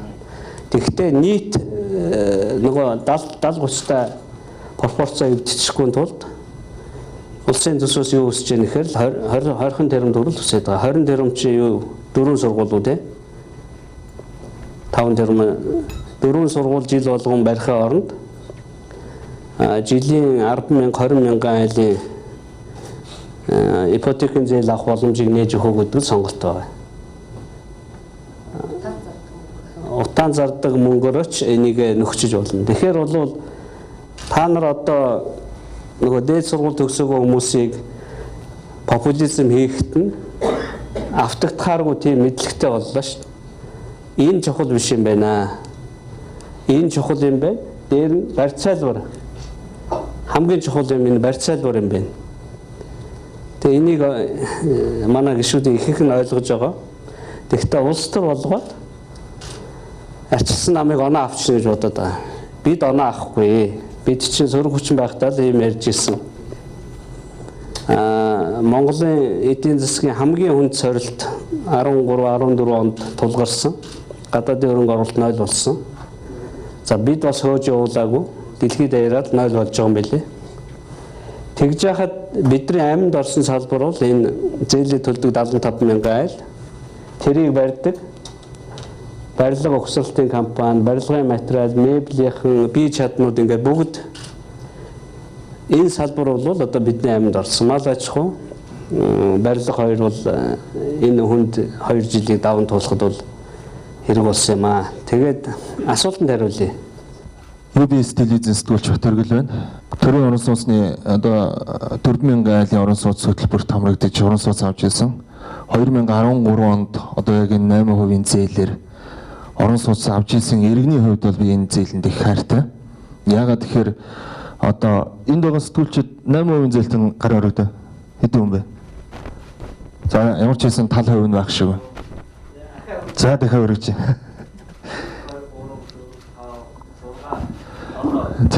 Тэгэхээр авах гэж байгаа юм байна. За энд байна. Энд байна. Манай бүрэг байна. Тэгэхээр энэ бол одоо залуу гэр бүлүүдийн хувьд бол маш таатай орчин бүрдсэн гэж үзэж байгаа. Яагаад тэгэхээр магадгүй энэ зээл байгаагүйсэн бол бид нэр Чингэлтэй дүүрэг, Сүхбаатар дүүргийн дугаар хорооны задгаад гэр бариад амьдралаа залгуулаа явж явах байсан бахал та. Тэгээд зээлийн хувьд бол их таатай ханддаг. Тэгээд хурлын дарга сайн хэллээ. Зээлийн орчинг өөрчлөх. Тэгээд ер нь бол энэ зээл нэгэн техник даваагаад авчижээ, хоёр дахь даваагаад даварж байна гэд.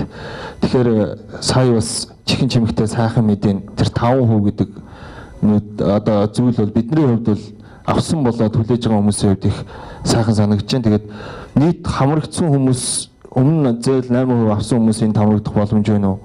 Энэ галт тэрэг маань хизээнээс хөдлөж эхлэх вэ? Тэгээд банк санхүүгийн байгууллагуудын хувьд энд яг бүрэн боломжтой гэж харж гэнэ үү гэдэг зүйлийг асуумаар байна. Тэгээд сайхан мэдээд үлгсэн бас баярлалаа. Тийм, моргочийн зээл бол өөрөө их уян хатан байдаг. Одоо зээл 8-аас 5 болчлоо. Тэрлүү бүгдээрээ шилжих гэж ирнэ. Тэрийг хориглох ямар нэгэн хууль зүй бол энд байхгүй. Нөгөө 8 болон 5 мэдээж 5 болчихоор орлого буруу шүү дээ. Тэгэхээр Монгол банкны зүгээс бол би энийг нүдэ айн гэж байгаа. Тэр бол одоо зайлшгүй их өстой зүйл. Үнд цас гаргадаг компанид тавьдаг шаардлагыг тавьдаг мик байгаа. Энд бол зөвхөн саяын юу биш. Ер нь бол шилжилтийг бол зөвшөөрдөгтөл моргожийн хамгийн гол эмчин байгаа. Нэгдүгээрт, хоёрдугаарт Америкт 30 янзын моргож манад 2 янз байгаад байгаа. Тэр нь нөгөө хатуу. Одоо Америкт fixed mortgage байна. Юу хөө өөрчлөгдөхөөр дагаж өөрчлөгдөг variable байна. Одоо 1000 юм байгаа байхгүй юу? Тэгэхээр бид нар одоо 8%-га хувь багасгаж шилждэг англи руу оруулах юм бол энийг бол бүрэн хийж болно. За тэрнээс болоод одоо бодиттой моргожин дээр чинийхээ жишээ нь бодож болж байгаа. Нөгөө Excel-ээ гаргачих. Чиний Excel-ийнхаа зүгээр шууд энэ бол Excel дээр байдаг томьёо учраас та нар өөрсдөө гэртээ хараад тооцоод ээж болж байгаа. Манай вебсайт байгаа юу те? Танаа квадрат хэдий? Хуучны 29, орчин үеийнхээр бол 60 гэдэг. 60. За гоо чи нөгөө төлбөр төлдгөөр л хэлчих. 29 метр квадрат. 29-оор төлдөг юм те? Би одоо бодиттой жишээ гаргах гэдэг шүү дээ. Метр квадрат нь хэдийн орон сууц байсан? Метр квадратаар нь багцаар нь 91 сая явсан. 91 гэдэг. За тэгвэл би ингэчээ. Хуучны орон сууц учраас Би энийг 91 сая болгочихъя. Чи 30% урьдчилгаа төлсөн байх хэрэгтэй тийм үү? Тэгэхээр 63 сая өртөө байна. 63 сая 700 өртөө. За 8% зээлтэй байна. 20 жилтэй байна. Чи бол сарда 532-ыг үү те? Тэгээ сая 100-аар орсон юм байна. За одоо би микийн захирал чамааг их хурлаар хууль батлагдаад тэтгэврийн сан болоод за 5 болъё гэж бодъё. 420 110 мянган чиний өргөн орлогыг 110 мянгаар нэмж байгаа байхгүй юу? Тэгээ яг ийм жишээ бол эдийн засаг засагч гэсэн эерэг одоо 110 мянга чи манай жижиг дунд үйлдвэрлэгчдийн ресторануудын гомдлоод байгаа юм байна. Хэм билээ? Батөргөл ресторанд орохоо болцсон. Ягаад гэвэл 532 мянга төлөхийн тулд урд нь ордог байсан бол болцсон. Одоо 110 мянган зай гараад ирэхээр орно. Тэгээ ийм нөгөө эдийн засагт ийм нөлөөтэй байдаг учраас тэгтээ байр нь хоримтлагдаад хөрөнгөтэй болоод бүх юм нь хөвчөжгөл явна. Энэ хөнгөлтийг бид нар эдийн засагт оруулж байгаа рестораны үндэсний дэлгүүр одоо юу байдгийг кино мано олон үйлчлэгэнд оруулж байгаа бас хойно нэмэр байхгүй. Ийм учраас бол шилжиж болно. Тэр нь эдийн засгтаа иргэдэн авчирна. Оноо 30 болгол болно. Тэгвэл бас нэг тоог та нар анхаарах хэрэгтэй. Нийт төлсөн төлбөр чинь байрныхаа үнэтэй. Зарим хүмүүс бол 30 жил болохоор тэр байгаагаас илүү мөнгө төлж байгаа. 20 жил болохоор байгаатайгаа тэнцүү. 10 жил бол байгаагаас би хүний зардал яриад нь шүү дээ. Тэгэхээр хүн болгонд өөрийн сонголтыг өгч байгаа. Өөрөө юу сонгох юм бэ л гэж. Нэг асуулт байна да.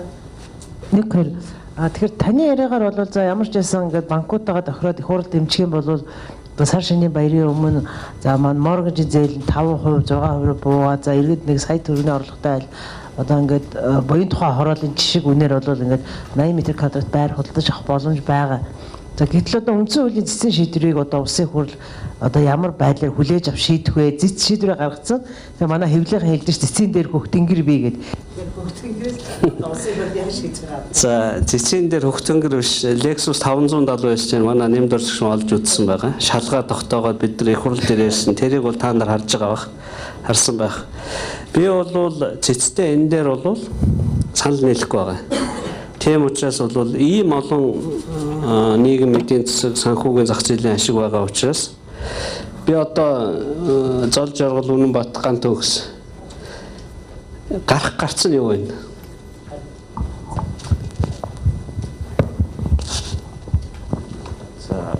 Яг тэр хэвээр нь буцаачвал банкны холбооны нөгөө хэд ч бас бууж өгөхгүй байх л. Тэгэхээр ямар вариант байж болох вэ гэж би асуугаад байна. Яг банкуудын зүгээс ер нь бол өмнө үйлчилжсэн эрх зүйн орчныг наазах нь хэвээр нь сайжруулах шаардлагатай гэж үзэж байгаа. Тэгэд тодорхой хуулийн одоо нэгэн цэцэн шийдвэр гарсан учраас их хурл шинэ хууль өргөн барьж батлах шаардлагатай байна. Тэгэхээр тэрэн дээр тодорхой төслийг боловсруулахад оролцсон. Он яг солигдож явахад ажлаас гаргаад та нар бүгдийг оруулсан тий. Монгол банк, банкны холбоо, санхүүгийн зохицуулахаар ер нь энэ зах зээл оролцдог бүх хүнийг оролцуулсан байна. Тэгээ эдний хүсэл бол яг хуучнаар сэргээж өгөөч, дээр нь бас сайжруулж өгөөч гэдэг юм яриад байгаа. За ямар ч байсан ингэхгүйгээр явахгүй гэдэг дээр бол санал нийлсэн баг тийм үү? Тэр үл одоо үнэхээр энэ систем сэргэхгүйгээр бол маш их хэмжээний эрсдэл үүсэж байгаа учраас зөвхөн ипотекийн зээл биш бусад зээлүүд ч гэсэн хамаатай. Тэгээд дээр нь олон улсын зээлүүд шөрөнгө оруулалт хамаатай. Учраас энийг яаралтай сэргээх шаардлагатай. Ингээд байгаа учраас одоо бид нөгөө яг хуучнаар нөхөөс өөр аргагүй болчихдог. Мэдээлэл өгч байгаад баярлалаа. Нэг зүйлийг сонирхоод асуучих гэсэн. Сая мэдээлэл дээр ч гэсэн дурдагдлаа. Жишээлбэл бид нар Чингис бонд гэдэг өнгөрсөн хугацаанд сайн муугаар зөндөөл ярьлаа. Тэгээ энэний үр дүнд бол барилгын материалын үйлдвэрүүдэд дэмжсэн за бараг шууд 60% нь дотооддоо үйлдвэрлэдэг болчлоо. Тэгэхээр эргээд энэ нь байрны метр квадратын үнд нөлөөлж чадах болоо. Одоо байгаа 2 сая 3 сая гэж байгаа үн буурах боломж байна уу? Байшин барихад ган хэрэгтэй шүү дээ арматур. Гангийн үн 8 онд 1265. Жилийн өмнө 485. Одоо $210 байгаа. Тэгэхээр барилгын квадратын үн буурна л гэсэн үг. Цемент бид нар бараг $200 авдаг байсан. Одоо хөтөл 150 өгч байгаа. Гэдэг чинь $75. Мон цемент гараад ирсэн. Одоо макийн үйлдвэр орох юм бол цементний илүүдэлтэй болох гэж байгаа. Тэгэхээр энэ 3 цементийн компани ч юмаа зарахын тулд 150-аас доош болгоно та. Тэгэхээр хамгийн их хэрэглэгддэг хоёр материалын үн бол энэ байгаа. Бус нь бол бага багаар хэрэглэгддэг учраас дээр нь Батуул гарч ирээд орон сууцны нөгөө газрын амар үнэтэй газрыг чинь үндсэнд нь үнэгүй болголоо шүү дээ. Одоо бол хамгийн үнэтэй газар хашааны газар л байгаа. Тэгэхээр хоосон газар барьсан буян тухай бол сая 350-аар гарч болж байна. Бодлогоор барьж байгаа хямд орон сууцны хөтөлбөр учраас. За юун дээр орсон гэр оролттой барьсан газар бол сая 350-аар гарахгүй. Ягаад гэвэл хашааны газар нь худалдаж авч байгаа учраас. Тэгвэл хашааны газрын борлуулалтыг дэмжихийн тулд жишээ 5%-ийг бол хүн болгонд өгөхгүй гэж болж байгаа. Хашааны газар дээр барьсан байранд бол 5%-ийг ав гэж. 5% өгнө гэж. Тэгж нөгөө газрын үнийн ялгааг гаргаж өгөхгүй болохоор хотын бодлогоор хямд орон сууц барьж байгаа газар бол байр нь хямдхан гэр оролтын үнэтэй болчих гээд байгаа учраас гэр оролт бол хөнгөлт илүү үзүүлэх хэрэгтэй байгаа. Тэгэхээр нийт квадратын үн түүх эдийн үнс учраас хямдарна. Газрын үнийн л нөлөө зах зээл дээр үлдэнэ гэсэн үг. Энэ бол одоо хэд вэ? 1265-аас 8 онтой харьцуулахад 210 гэдэг чинь 5.1 хэд дахин гангийн үн унсан байна гэдэг чинь барилга барих гэж байгаа хүн барилгын орон сууцны орчин хүнд сайнаар нөлөөлнө. Мэдээж энийг төмрийн өдөр үйлдвэрлэдэг Австрали улсад муугаар нөлөөлнө. Манай 5-7-д муугаар нөлөөлнө. Нөгөө энэ гангийн чи үйлдвэрлэдэг хоёр гол орцных нь нэг нь Кокс улс бол үнэгүй болчихлоо шүү дээ. Золоо юм ярих юм. Сая орц талаас нь ярьж ин өртөг талаас нь мэдээж квадрат метрийн үн барьдаг өртөг маань бууруул их сайн л юм л да. Гэхдээ нөгөө талаас нь энэ эрэлт нийлүүлэлт нь үнэхээр хамгийн шууд нөлөөлдөг, үнд нөлөөлдөг зүйл маань тэр л дээ. Урд нь бид нар жилд 4,000 орон сууц ашиглалтанд оруулаад өгөөд идэг байсан бол үн бол хизээч буухгүй гэсэн үг байхгүй. Сүүлийн 2 жилийн дотор жилд 20,000 орон сууц зах зээл дээр нийлүүлээд байгаа учраас нийлүүлэлт бий гэсэн байгаа учраас нийлүүлэлт дотроо сая их хурлын даргын хэлээд байгаа дотоодын орц нь нэмэгдээд Монголдо үйлдвэрлэж байгаа хэсэг нэмэгдээд байгаа учраас ер нь орон сууцны үн бол цаашдаа тогтвортой өсөхгүйгээр бариад их боломжтой. Хэрвээ хууль эрх зүйн ийм гинт зогсоосон 6 сараар нь 3 сараар нь нийт нийлүүлэлтийг нийт худалдан авалтыг зогсоосон ийм хуулийн одоо хууль маань өөрөө өмүүлээд байх юм бол зах зээлээ тэгвэл нэг эрэлт чинь хоримтлагдаад үн муугаар нөлөөлөд байгаа юм л та. Тэр аль ч талаас үзсэн энэ 20 жилийн моргежтой ийм барилгын салбарын 180 200 мянган хүн ажилладаг ийм салбар дээр бол болж игэл хууль эрх зүйн зохицуулалт санхүүгийн зохицуултууд нь маш тогтвортой баймаар байгаа. Тэгвэл яваанда үн өөрөө саяын бидний хэлээд байгаа жилд 20,000-аар нь бариад байх юм бол үнэнд бол энэ тогтвортой эерэг нөлөөтэй байх хэрэгтэй. Хуулиас гадна сайдын хариуцлагагүй бас нөлөөлөд худалдаа авалтыг зогсоочод байгаа хгүй.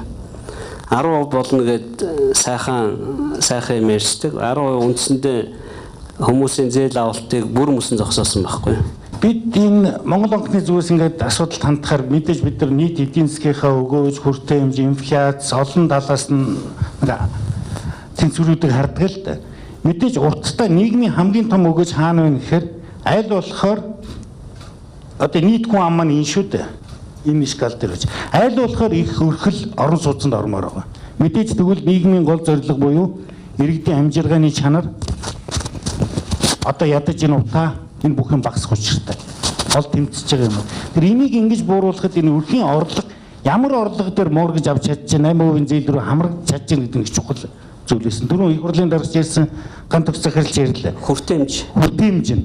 Гэтэл 10% урьдчилгаатай болоод 90% зээл болчих юм бол урд нь 30% урьдчилгаатай 70% зээл байлаа шүү дээ.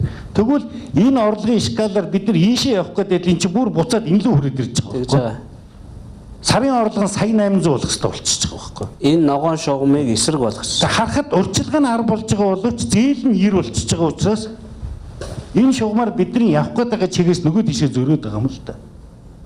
Бидний санал болгоод байгаа хоёр хөлбөрийнх нь нэг нь болохоор инфляцийг тогтмол хэрэг бид нар ингээд нам байлгаж чадах юм бол бид нар хүүгээ буулга яваад иж чадчихна гэдэг. Энэ өөрөө энэ хүртээмжийг энэ тийш нь тэлээд байгаа.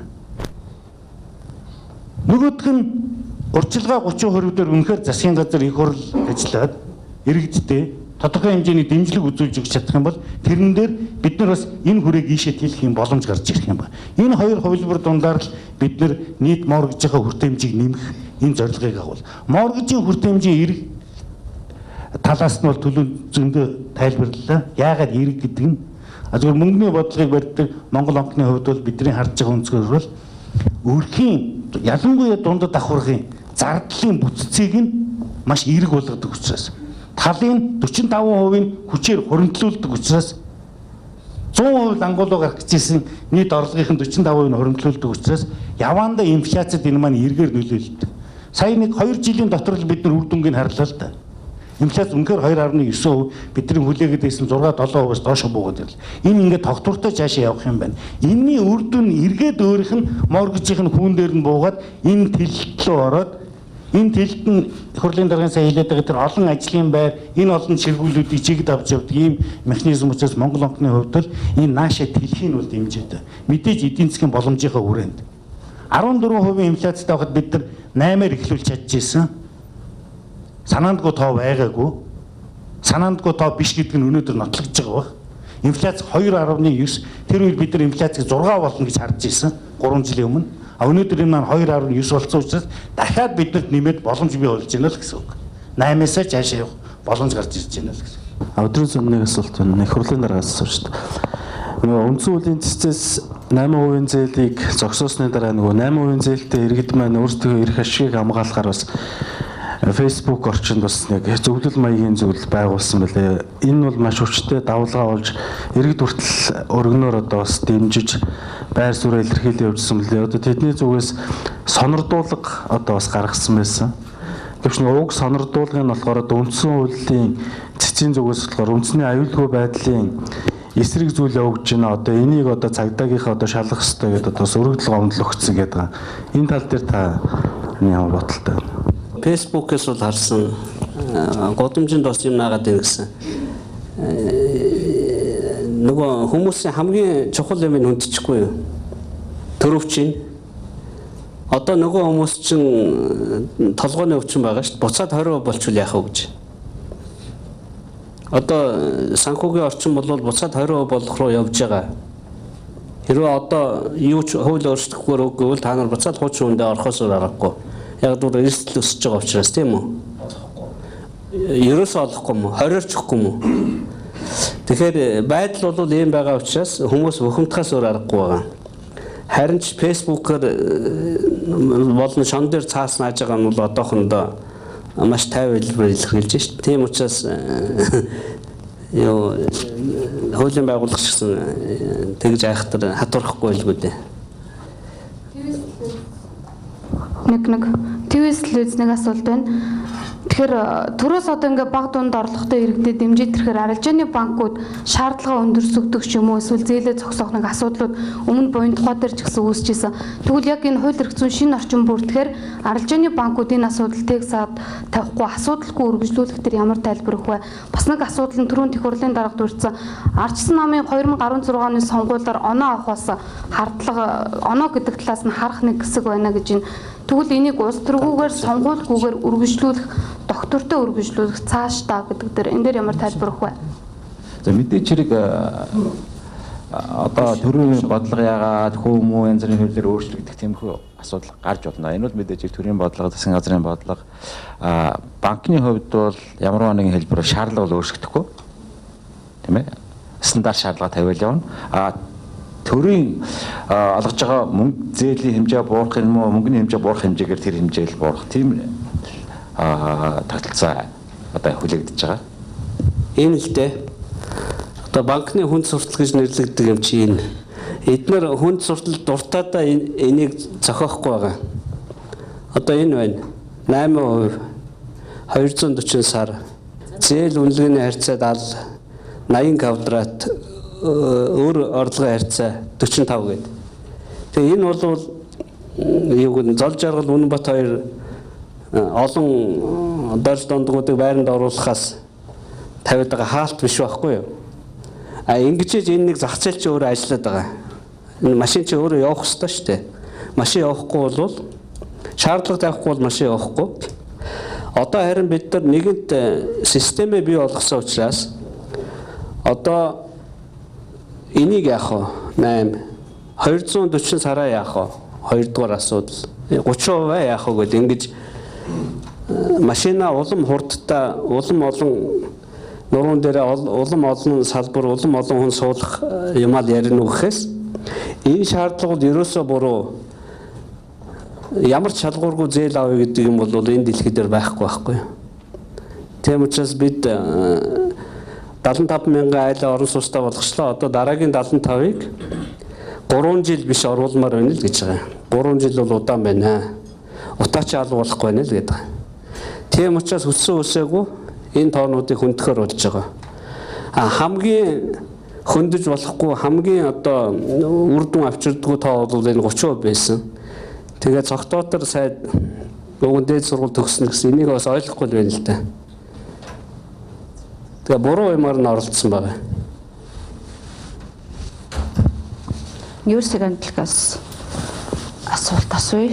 За тэгэхээр түрүү яг тэн дээр слайдн дээр мэдээлэл өгж байхад 20 тэрбум төгрөгийг одоо нэг 30% 20% оруулал 20 тэрбум шаардж байна гэд тэгжсэн. Энэ нь яг хичнээн хүнийг хамруулах боломжтой гэсэн үндслээр гаргасан тоо юм болоо. Нэгдүгээр, хоёрдугаар тэгэхээр одоо яг нэг за банкудтайгаа яриад 8%-ийг 5% руу орууллаа гэхэд барилгын компаниуд эргээд нөгөө метр квадратынхаа үнийг өсгөх тийм бас нэг өсгөж байсан боломжтой байна л да. Энэ тохиолдолд ер нь яг ямар бодлого байх юм болоо. Тэгэхгүй болохоор нөгөөдөл чинь одоо ямар нэг шалтгаан хэлээл метр квадратын үнийг өсгөждөг. Энэ слайдн дээр гаргаж байгаагаар бол илүү нөгөө гол нь өрсөлдөөн хямдралтай харин тийм л гэхдээ энэ хэрэгцээ байгаа учраас биш ээ. Одоо зах зээл дээр эзнээ хүлээсэн 18 мянган байр гоё тий. Ийм их нийлүүлэлт байхад өсөх тухай ойлголт байхгүй. Одоо харин нөгөө хөөс чинь алга болоод үн чинь яг хэвийн байдалтай очиж гэсэн үг байхгүй. За тэрийг 20 тэрмаа яах юм? Улсын төсөөс юу хүсэж байгаагаа золоо яриад. Тэс дээш орон сууцуудыг ер нь 8% зээлд хамруулах уу яах вэ? Одоо яах юм бол гэсэн бас хүлээлттэй. За юу эхлээд Монгол банк хариулж байгаа. Мэдээж энэ цоо шин том тогтолцоо энэ олон 4 их 80 төгрөгөөр 13 онд эхэлж яхад бол олон талаас нь түрүүн бид нар хязгаарлаж ингэж нэг жигд явуулах гэж оролцсон л да. Тэрнээс гинт дээрлэлт ингээл 4-5 дахин нэмэгдэж явах 10 дахин нэмэгдсэн гэдэг түрүүн тооцоо байлээ. Тэгсэн бол үн бол хачин хөдлөх байсан шүү дээ. Ингэж хязгаарлаж бид нар ерөнхийдөө үнийн хөдөлгөөн нь бол жигд авч явсан. 3 жилийн дотор бол дунджаар үн бол зах зээл дээр нэг 20% өсөд буцаад сүүлийн нэг жилийн дотор 10% бууцсан байна л да. Тэр энэ нэг жигд нэг үнийн юм төвшнгөл бид нэг 20 жилийн дотор барих юм бол энэ тогтолцоо маань зөв явах гэдэг. Энийний тулд маш мэдээж олон юм инфляци ингээд бусад олон юмнууд нь жигд байх хэрэгтэй байгаа. Тэгэхээр энэ талаас бол бидний харж байгаагаар бол ерөнхийдөө үнийн хувьд бол тогтвортой гэдэг төвшин бол хамгийн зөв төвшин. Дээшээч биш доошооч биш. А яг өнөөдөр таны асуугаад байгаа асуултын хариулт нь болохоор их богино хугацааны юм асууд. Гинт та болонгууд одоо өнөөдөр зах дээр байгаа 17 мянган орон сууц эзний хүлээж байгаа шууд өнөө өсөхгүй үгүй юу гэдэг тийм. Энэ цаана 200-аад аж ахуй нэгж байгаа. Барилгын тоогоор 300-аад барилга. Тэгэхээр энэ бүгд тэгж үйлчилдэг байх. Хэрвээ зах зээл дээр 3 хүн оролцож байсан бол магадгүй бүгд тэгчих байсан байх. Тэгэхээр нэг нь нийлүүлэлт нь ийм хүчтэй явагдаж байгаа учраас бол үнэнд бол тийм огцом нөлөөлөл бол гарахгүй байх гэж бодож байгаа. Яг л барилгын компаниуд дээр тулцсан байгаа үндсэн проблем бол энэ эрэлт талыг янз бүрийн аргаар хэлбэрээр эдийн засгийн угаасаа хүнд нөхцөлд байж хахад ингээд эрэлтийн унгаад байгаа огцом зогсоогоод тэгэхээр байшингаа барьцгаад зарах гэхээр нь хүндрэл үүсгээд байгаа учраас эдгээр бол одоо боломжтой болох юм бол мэдээж тогтвортой л байшингаа зараад байгаа сонирхолтой дараагийн байшингаа барьмаар байна дахиад эргэжил дахиад 20 мянган орон сууц барьмаар байгаа шүү дээ эдгээр чинь барилгын компани тэгжил ажиллаад төлөвлөдөг. Тэрнээс ганц байшингаа маш өндөр үнэтэй зарчихгүй бол болохгүй гэд хүлээгээ суудаг компани байхгүй шүү дээ. Тэгэхээр үнд бол нэг тийм онцгой том нөлөө бол гарахгүй. Төгс өрсөлдөөн зах зээл үстэй. Тэгээ энэ зах зээл маань одоо Монголд 300 тоглогч байна л гэдэг чинь төгс өрсөлдөөнд байна л гэсэн үг. Хэрвээ нэг Петрович шунхлаа шиг 3 колонктой байсан бол тэнд бол хувилдаа явагдана шүү дээ. Колонкууд дээр одоо гол нь явагддаг юм байна. Тэгэхээр барилгын салбар дээр бол одоо айгүй бол нэг бариа бол нэгийг өнгө өгнө гэж байгаа зардал байна уу? Фитнес гараж өнгөө өгнө гэсэн. Фитнес өнгөө, гараж өнгөө гэдэг боо урамшуул байлаа шүү дээ. Тийм. Тэгэхээр өдөрт яг тэлийг гэвэл яг энэ их өндөр нийлүүлэлттэй байгаа үед нь эрэлтийн дэмжиж өгөх нь цаг хугацааны зах зээлийн хувьд яг зөв болж байгаа байхгүй юу? Огт байшин байхгүй үед нэг том эрэлт бий болох юм бол үн бол огцон өсчихнэ шүү дээ. А одоо ингэж их нийлүүлэлт буюу 17 мянган нийлүүлэлт ингээд хоригдлогдсон байгаа үед эрэлтийн жоохон дэмжиж өгөх юм бол аль аль талдаа дараагийн бизнесийн цикл мөчлгүүдэд эргээр тусахаар харагдаж байгаа. Нөгөө талдаа эрэлтийг нэмж өгдөг хамгийн том дэмжлэгтэй хэсэг бол бидний харж байгаагаар урчилгаа 30% дотор альва төрлийн янз бүрийн дэмжлэг төр төсвөөс гарч ирэх 20 тэрбум төгрөг чинь бол бодиттой дэмжлэг болох юм байна гэсэн ийм тооцоо судалгаа бид нар хийгээд байгаа.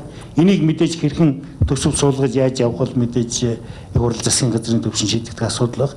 Бидний хувьд бол энэ саяын төрүүчийн дээр шугам дээр эрэлтээ яаж айл болохоор олон хүнд энийг хүртээмжтэй болгох уу? Болж игэл хурдан тэр хүртээмжийг нэмэх юм бол нийт Монголд байгаа орон сууцын тоо 140 мянга биш 200 мянга 250 мянга болох юм бол үн өөрөө жигдрээ тогтворжод эхэлсэн шүү дээ. Энэ л бидний гол зорилго байгаа юм л дээ.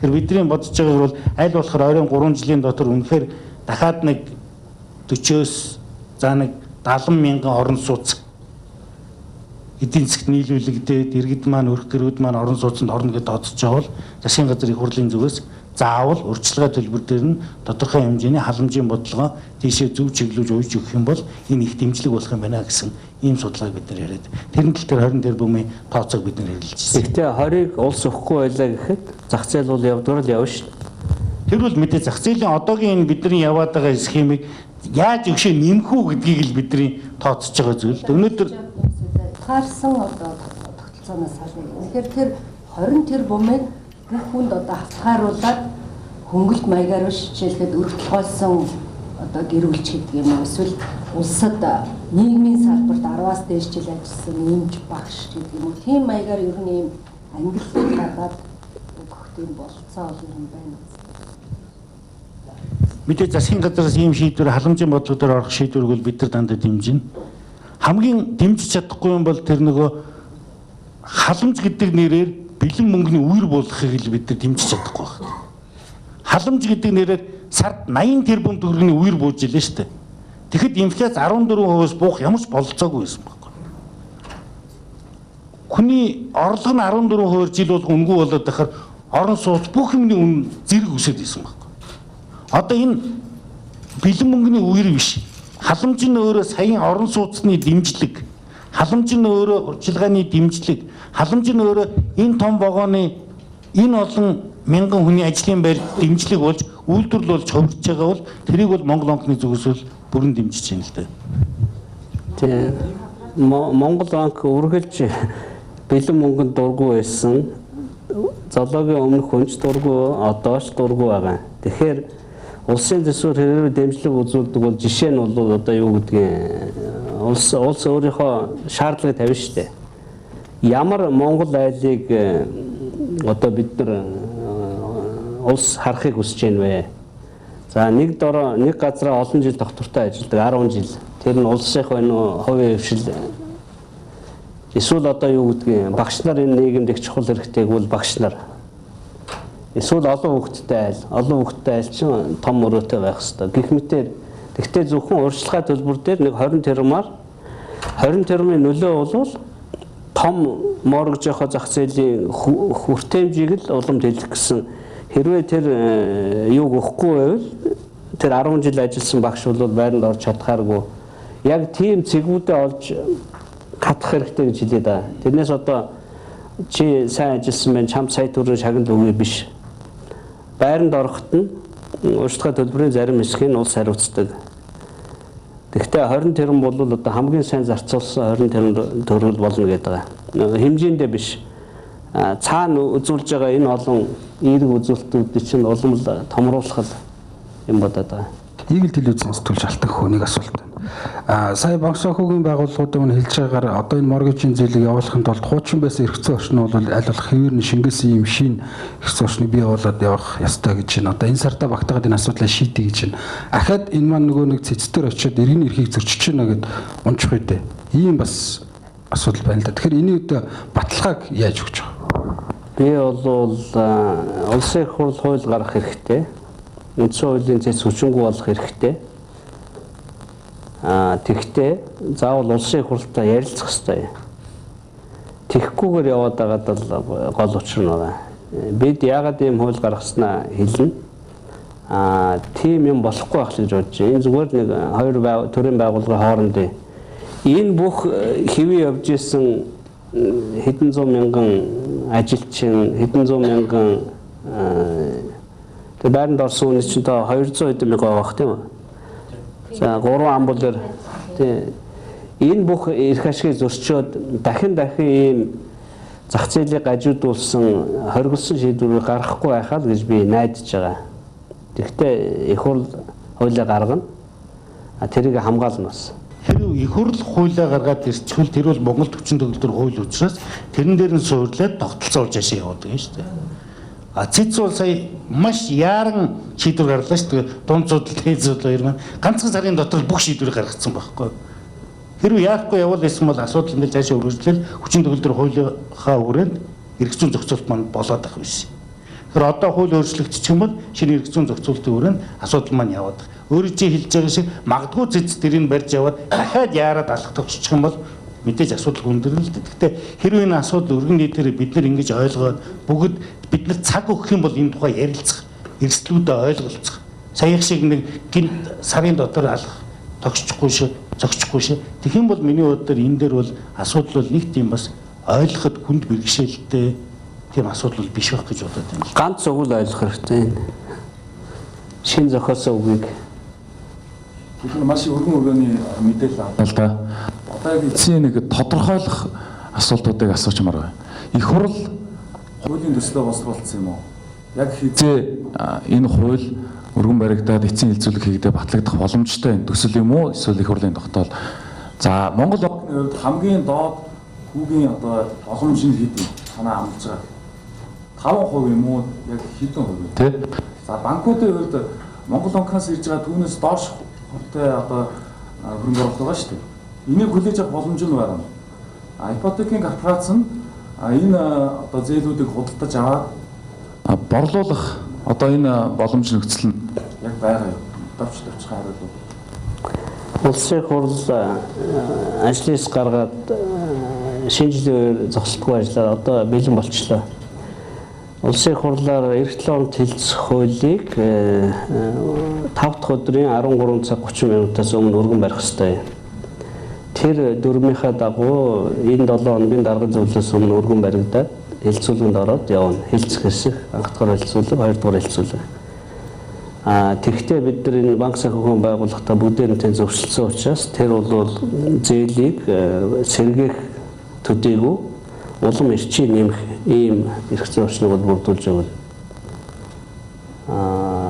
Засгийн газрыг би 5 дахь өдрөөс өмнө ипотекийн сангаа тэтгэврийн сан болгож хуулиар оруулж ирсэн байна. Тэгэхээр эх 7 хоногт 2 гол хуулийн хэлцүүлэг одоо энэ өнөөдрийн уулзалтыг эхлүүлсэн 2 гол зорилго бол эх 7 хоногт явна. За та хэд хариулчихгүй. Тэгэхээр мэдээж түрүүн яг тойрог замаар хэллээ л дээ 14 байсан инфляцийн үед 8%-аар моргэж олгож улж ирсэн юм чинь 3% инфляц тэр юу хэдээр олгож болохгүй тий 1.5 ч юм шиг өгөөц тий. Тэгэхээр бидний зүгээр баримжаа тооцсон мэдээж инфляц маань ойр эх жилдээ дараагийн жилдээ ямар төвшөнд өв зогстой гэсэн энэ тооцоонуудыг хийж үзсний үр дүнд бол бид нар бол одоо 8% моргожийн хүүгээ бууруулах биднэрт орон зай бол нэлээд гарчихлаа.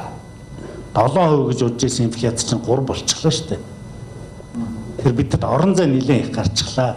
Энийгээ одоо сая энэ гацаад байгаа зах зээл дээр нэлээд хоримтлагдсан байгаа нийлүүлэлтэн дээр одоо эргэлтийн дэмжих хэлбэрээр хүүгээ бууруулаад явах нь зүйтэй байна гэсэн энэ өнцгөөс нь бол бид нар хараад байгаа. Тэгэхээр хурлын дарга түрүүн жишээ татж чинь 5% гэж бидний харж байгаа бол бүрэн бололцоотой хувь гэж бид нар тооцож байгаа. Тоогоос хамаагүй оролдвол зах зээлийн буруу сигнал өгч хүлээлт үүсгэнэ. Тоглогчид өөрсдөө спекуляц хийх боломж олгочдөг учраас дурын тоо тавьж болохгүй л гэсэн үг. Гэхдээ онлын хувьд бол 8-аас доошо бурхан тодорхой болсон. За банкуудын хувьд бол мэдээж хэрэг Монгол банкнаас эдийн хэмжээ их усрын зардал байгаа шүү дээ. Тэр одоо Монголоос тэр нь одоо ирээдүйд түүний даатгалын сан ч юм уу тийм байх нь дээ. Тэрнээс хэдийн хувийн хүүтэй тэр нь яаж буурна? Тэр хэмжээтэй профессионал бууруулгалт юм боломжтой байна. Пропорцоор.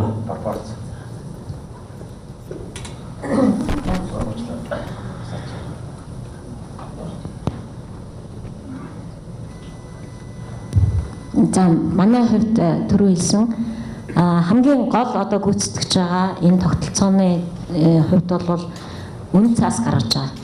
За тэгээд манай үнэт цаас анх инфляц 14% та байхад бол худалдан авах боломж нь бол тааруу байсан.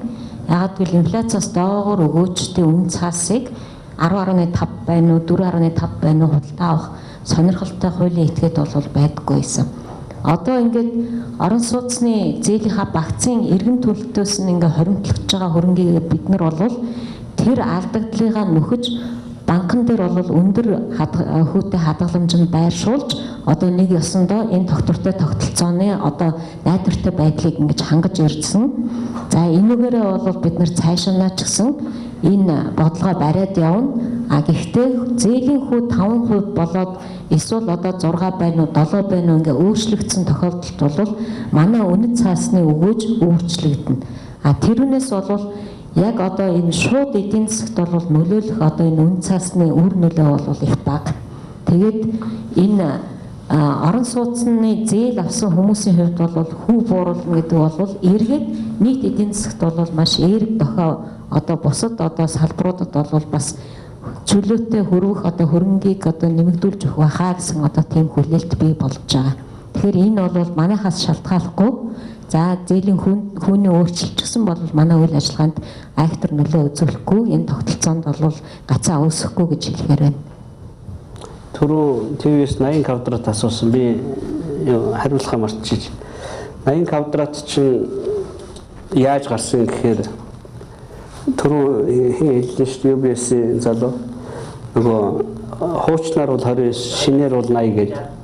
Тийм тэгэхээр нөгөө талбай боддог галзуу хүнтрээ хасдгаа болоод яачаар 80 м квадрат. Энэ юугаар хязгаарлагдаад байгаа юм гэхээр нөгөө өрхөө орлогоор хязгаарлагдаад байгаа. 1,405,000 гарчин 80 гарч ирээд байгаа байхгүй юу? Яг нь 80-ыг бас бодсон энэ тоо ийм байгаа учраас энэ байгаад байгаа. Одоо санаанаасаа зохиосон юм байхгүй. Нөгөө суур тоо чинь байхгүй өрхөө орлого чинь. Тэгэхээр 80 хязгаарыг авч болно. А 80-аараа бид нар бас нэг хэсэг ард түмнээ ялгуурлан гадуурхацсан байгаа. Одоо 100 квадрат суудаг хүнээ эсвэл 2 сая төгрөгийн орлоготой иргэнэ гадуурхачаад байгаа. Тэгэхээр ер нь бол 80 бол суурэ тавих зөв тавих орлого байсан учраас цаашид энийг бол нэг хэрэглэх хэрэггүй. Явж энэ тоол хэд байна гэдгээс тэр хүн хэдэн квадрат байранд орох уу гэдэг нь тодорхойлогдох болохоос хоёрдугаар бизнесийн моргэж нөлөөд байгаа зүйлийг бас эхлүүлнэ. Бизнесийн моргэж дээр 80 квадрат ч утгаа алдчихж байгаа. Нэг ресторан хэдэн квадрат авах вэ? Ядаж 200-аас эхэлнэ үстэй тий. Тэгэхээр 200 м квадратын ресторан байна уу? 6 м квадрат нөгөө дөнжин гаруун лангуу байна уу? Ялгаагүй хөрөнгө байхгүй. Гэхдээ энд орон сууц хүн дотор нь амьдардаг орон сууц биш. Орлого олдог хөрөнгө учраас энд бол квадратын хязгаар угаасаа байхгүй. 200 м квадрат рестораны байрыг одоо хүн яаж авдаг вэ? Шууд баруун зүнээр авна шүү. Зээл байхгүй учраас эсвэл ердийн зээлээр жилийн 15% өгөө зээлээр авчихна. Тэгэхээр жижиг дунд үйлдвэрүүд дэмжих маш том юм бол энэ. А бизнесийн моргож анх эхлэхдээ бизнесийн моргожийн төрөл бол хэдэн мянган янз байна. Одоо нэг компани ийм том өрөө байгуулад телевиз байгуулъя гэхэд энийг зээлээр авч болно. 20 жилийн зээлээр. А тэнд 80 квадратын хязгаар тавих бол ямар ч утга учир байхгүй. Яг л хэний ямар бизнес яаж хийх гэж байгааг бид мэдэх боломжгүй байхгүй. Хамгийн гол барих юм Нөгөө сая 405 мянга гэдэг шиг энэ 200 квадратаас олдог орлогчийн хэдвэл гэдэг ганц л асуулт асууна. Энэ бизнесийн орлогч сайн байх юм бол чи хязгааргүй авч болно гэсэн. Ирэх 20 жилийнхаа орлогыг л барьцаал гэсэн үг байхгүй юу? Тэгээд ресторанынхаа газрыг ав. Тэгээд үнжин гаруусаа лангуу ав. Тэгээ одоо юу гэдгийг үйлдвэр барьж байгаа бол үйлдвэрийнхаа үндсэн хөрөнгийг бий болгох гэдэг. Тэгэхээр 80 бол хэрэгээ гүйцэтгсэн. Одоо бол 80-аар биш зөвхөн орлогоор л хязгаарлаа. Дэлхийд аяга орлогоор л хязгаарлаж байгаа. Үүнээс өөр үндсэн шалгуур бол байхгүй байна.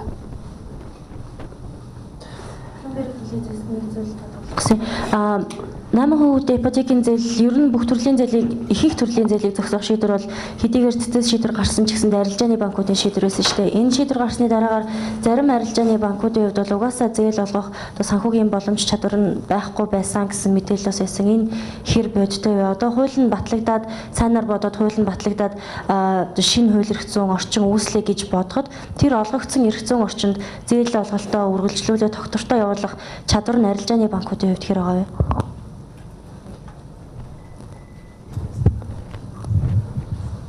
Одоо муу юм азар гэлтэй биш. Тэгтээ 12 сард ийм шийдвэр гарсан нь бол яг нэг талын бас гайгүй туслаа л да бидэрт. Үнэхээр эдийн засгийн идэвхжил их өндөр байдаг. 4 сард ийм шийдвэр гарсан бол энэ бол бидэд маш хүнтэй тусах байсан. Цэцэн шийдвэр. Мэдээж 12 сард нэг сард нэг зээл гаргах гад төлөвлөө сууж байдаг банк гэж их цөөхөн л дөө. Манай эдийн засгийн мөчлөг маань өөрөө хавраас намар гэсэн ийм мөчлөгтэй учраас яг өвлийн имийн 12 дугаар сар шинжлэх үеэр зээл өгөх юмсан нөгөөх нь авах юмсан гэдээ явж идэг ийм тогтолцоо бол манад их бага байд. Тэр зээлийн яг олголт нь бол 12 сард хамгийн бага үедэр л ашгүй нэг цэцэн шийдвэрнийг daарлаа. Тэр бид нар алдаагаа засах боломж маань их бага эрсдэлтэй гарах нь гэсэн ийм л хүлээлттэй байна. Тэрнээс мэдээж өөрөө хэлж байгаа шиг одоо чинь 3 сард юм уу 4 сард яг ийм шийдвэр гарч ирсэн бол тэр бол яг зээл авъя гэсэн асар өндөр нийлүүлэлтийн яг тэр цаг үедээ даарсан бол энэ бол хүн тусах байсан. Өдөрт бол банкуд бол нэг тийм зээлийн өндөр одоо юу гэдэг нийлүүлэлтийг төлөвлөсөн 12 сард л их зээл өгөх юм шүү гэж төлөвлөж идэг тийм банк бол их цөөхөн л тоо. Ер нь эдийн засгаар бол байхгүй зулж байгаа. Банкуд мөнгө олцохоор цэцэг лоббидо шийдвэр гаргуулсан гэж.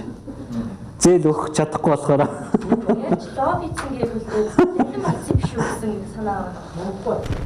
Тийм яриа бас хойд нэлээд гарч ирсэн шүү дээ. Тийм юм даа жижиг хэмжээтэй банкуудын дахиад энэ орчинд байсан байгаагүй угаасаа зээл олгох чадваргүй болж исэн гэдэг ч юм уу те эсвэл зээл олголтоо танах шаардлагатай болж исэн гэдэг ч юм уу. Яг зөв нэг хүн ч юм уу хэн нэг ингээд нэг зүгээр чэйжэр юу ч хийж болно шүү дээ. Тэгэхдээ энэ чинь харьцуулдаг ганцхан үзүүлэлт байгаа шүү дээ. Банкуудын бэлэн мөнгөний одоо ликвидностийн нөхцөл байдлууд нь. Өнөөдөр манай банкуудын нийт өвчин бол 30 гаруй хувь дээр байгаа. Байх ёстой нь 30. Тэгээ 25. Тэр бол өнөөдөр бол бэлэн мөнгө нь бол байж байгаа. Зөв тэр бэлэн мөнгийг хэрхэн байршуулах уу гэдэг нь түрүүчийн миний хэлээд байгаа. 12 сард нэг их зээл өгөхгүй нэг их бэлэн мөнгө барай суугаад идэггүй л да банкуд маань. Энэ тийм хүн заасан дээр байршуулсан хүлээгээ сууж идэг. Хавар яг жинхэнэ зээлийн сезон гэхээр зээлээ гаргана шүү дээ. Мэдээж одоо сеферээ дөрөв мөнгөтэй яг зээл өгөхөө сууж ирсэн чинь л зогсооцсон юм биш л дээ энэ маань. Түрүүний бас слайд дээр гарч ирсэн нөгөө нэг хэрвээ үндсэн хуулийн цэцэс шийдвэр гараагүйсэн бол нэг сарын хугацаанд 800 одоо өрхөлөө те ахаад зээл авчих байсан гэд. Тэгэхээр яг энэ 12 сард одоо зээл зогсноос хойш арилжааны банкуд дээр нэг бодит тоо ч юм уу хэлэхээр бол ямархуу хэмжээгээр хохирлтой туссан бол энэ түрүүн ганц тус захирлын юм дээр ч бас нэг тоо бид нэр статистикийн зөрөө байгаа юм л да. Энэ моргэж маань ганц тус захирал дээр миг дээр яг моргежийн багцаар нь худалдаж авахаас өмнө банк зээлээ төлөвлөөд зээлээ гаргаад зээл нь боловсроод цаашаа тэр нь ганц тус захирал руу шилжиж эртэл доор хаяж 3 сар уцтай бол баг 8 9 сарын процесс байхгүй. Тэгэхээр замд явж байгаа нэг мөнгө гэдэг шиг замд явж байгаа зээл бол нэлээ их байдаг. Энэ бол дор хаяад нэг 500-аас 600 тэрбум төгрөгийн зээл үйж идэг. Энэ зээл маань одоо ийшээ шилжиж чадахгүй гацчихлаа л да. Сая энэ юунаас болоод цэцэн шийдвэрээс болоод. Дээрээс нь өөрөө чинь хэлээд байгаа баримжаагаар дунджаар нэг одоо нэг 800-аас 1300 моргэж сард өрх гэр моргэж аваад орон сууцнд ордог байсан бол энэ маань зогсчихлоо л да. Мэдээж өвлийн сезон түрүү чинь би бас хэллээ хамгийн бага байдаг сезон л да. Тэрнээс Намар эднэр бол одоо 9-10 сард бол орон сууцнд орохдаг процесс бол маш өндөр шүү дээ. Тэр үед ийм шийдвэр гарсан бол нөлөө нь баг 2 дахин 3 дахин. Энд бас нэг буруу ойлголт яваад байгаа. Одоо Bloomberg хэм блэ? Дулмаа ингэж байгаа. Банк өөрийнхөө мөнгөөр зээл өгдөг байж байгаа. Банк өөрөө мөнгөгүй болчоор ипотекийн зээлээ зогсоосон гэж. Банк хизээч өөрийнхөө мөнгөөр зээл өгдөггүй. Яагаад гэвэл хадгаламж нь 16 учраас ямар ч тэнэг банкны захирал 8% зээл өгөхгүй байхгүй юу? Банк анхдаг зах зээлийн оролцогч мөн өөрийнхөө мөнгөөр тэр нэг 3 сарын хугацаатай яагаад гэвэл 3 сарын дараа миг нөгөө зээлийн баталгаатай худалдаж авна гэдэг итгэл хэрвээ шаардлага хангасан байх нь байдаг учраас эхлээд өөрийнхөө мөнгөөр зээл өгч байгаа. Гэхдээ тэрнийхээ эрсдлийг 3 сар л хүлээж байгаа. Хамгийн ихдээ 3 сар. 16% хүүтэй зээлээрээ 3 сар явж байгаа. Дараа нь 4% шилжиж байгаа. Тэрний учир нь 4%-ийнхаа зээлийг МИК-д төлнө, МИК Монгол банкнд төлнө.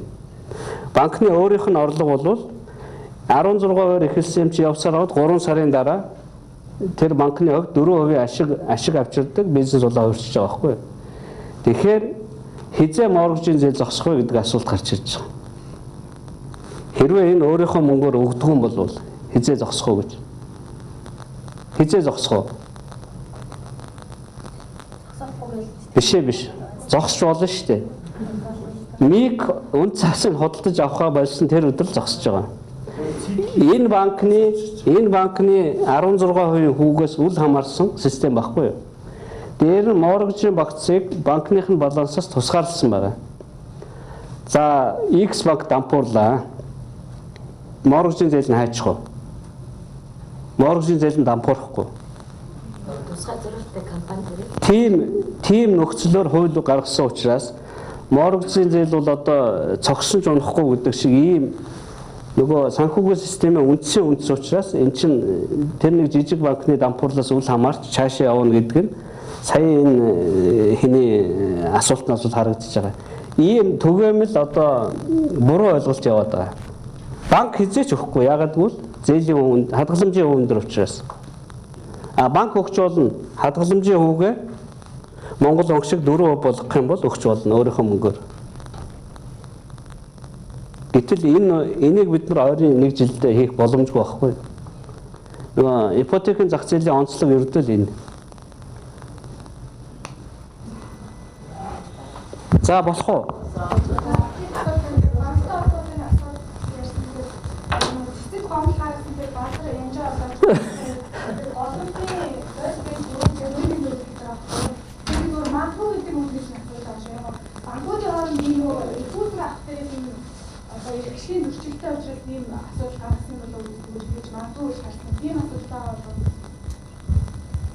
Энэ ихүүсийг бид нэр хэрвээ энэ Монголын зах зээлийг зогсоё гэдэг хүсэл байсан бол Монгол банкнд л байсан.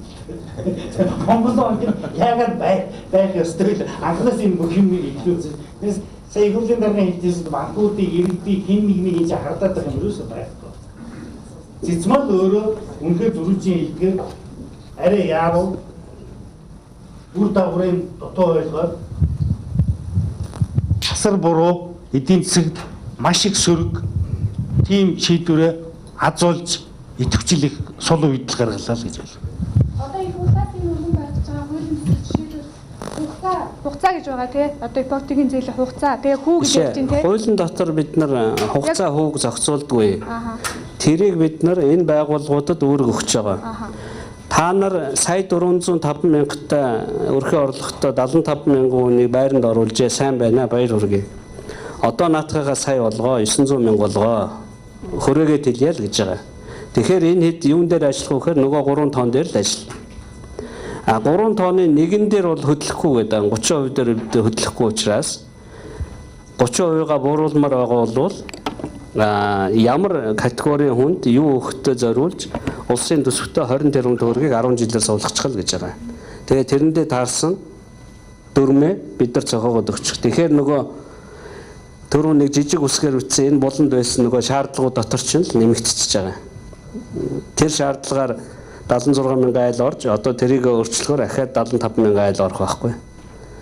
Тэгэхээр энэ болгон бол бүгд эдийн засаг учраас улсын их хурлыг оролц гэж байгаа бол бэлэн мөнгөөр орц гэж хэлээд байгаа. Тэрнээс цааш бол цэвэр эдийн засаг бид нар тэрэнд оролцохгүй. Улсын хурал бодлого хэлнэ.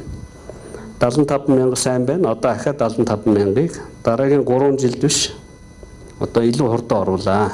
Тэр чинь одоо нийт ажлын байр хамаг юмд хэрэгтэй байна л гэж байна. За ингийн ирсэн бол баярлалаа. Энэ хоёр файлыг би юун дээр тавьчих, интернет дээр тавьчих. Та тэндээс олоод их сурвалж болгож ашиглаж болно. Нэлээд сайн ойлголттой болсон байх. Энэ ямиг ойлгоход би уг 1 цаг зарцуулъя гэсэн 2 цаг зарцуулж байна. Одоо тэгээ ямар ч дэд боловсролгүй ойлгохоор тайлбарласан учраас та хэд бас цааш нь үзэгчд, уншигчд, сонсогчдод түгээгээрэй. Бид ер нь ийм нэг юм ойлгож ярихгүй бол энэ дундуур нь орж бодлуулдаг маш олон хүн байгаа шүү. Сайхан 10% гээл улс төрийн он авч болж байна. Гэхдээ 10% нь хэрэгжих ямар ч боломжгүй байгаа. Комбинацаараа хэрэгжихгүй бол 10% дангаараа харин ч хор болсон шийдвэр болж байгаа. Эсвэл одоо ард түмэндээ сайхан ирэх болгож ийн гэж яриад идэг. Үнэн хэрэг дээрээ энэ бүхэл бүтэн одоо хэдэн тэрлэн төгрөгийн зах зээлийг чинь зогсоочлаа шүү. Тэгэхээр бид бол олуулаа байгаа учраас асуудлаа шийднэ. Тэр одоо цөөнх юу гэж хэлэхээс үл хамааран энэ зөв бодлого бол явдгаараа л яваал. Улам л олон хүнийг хамраал явна. Энэ бол сонгуультай ямар нэгэн холбоогүй. Бид нар сөрөг хүчин байхдаа 2008 онд энэ хууль батлагдахад ярьж ирсэн. Яг л тэр бодлого дээр хэвээрээ байгаа. Ажилдаа орлоготой монгол хүн бол байртай болдог энэ системийг л бид нар улам төгөлдрүүлж байгаа. Эхлүүлсэн, сайн явж байна. Нийт эдийн засгаа эрүүлжүүлсэн. Одоо олон болох юм бол эдийн засгийн докторжил улам л усна гэдэг хамгийн энгийн темлог гэх байгаа. За баярлалаа.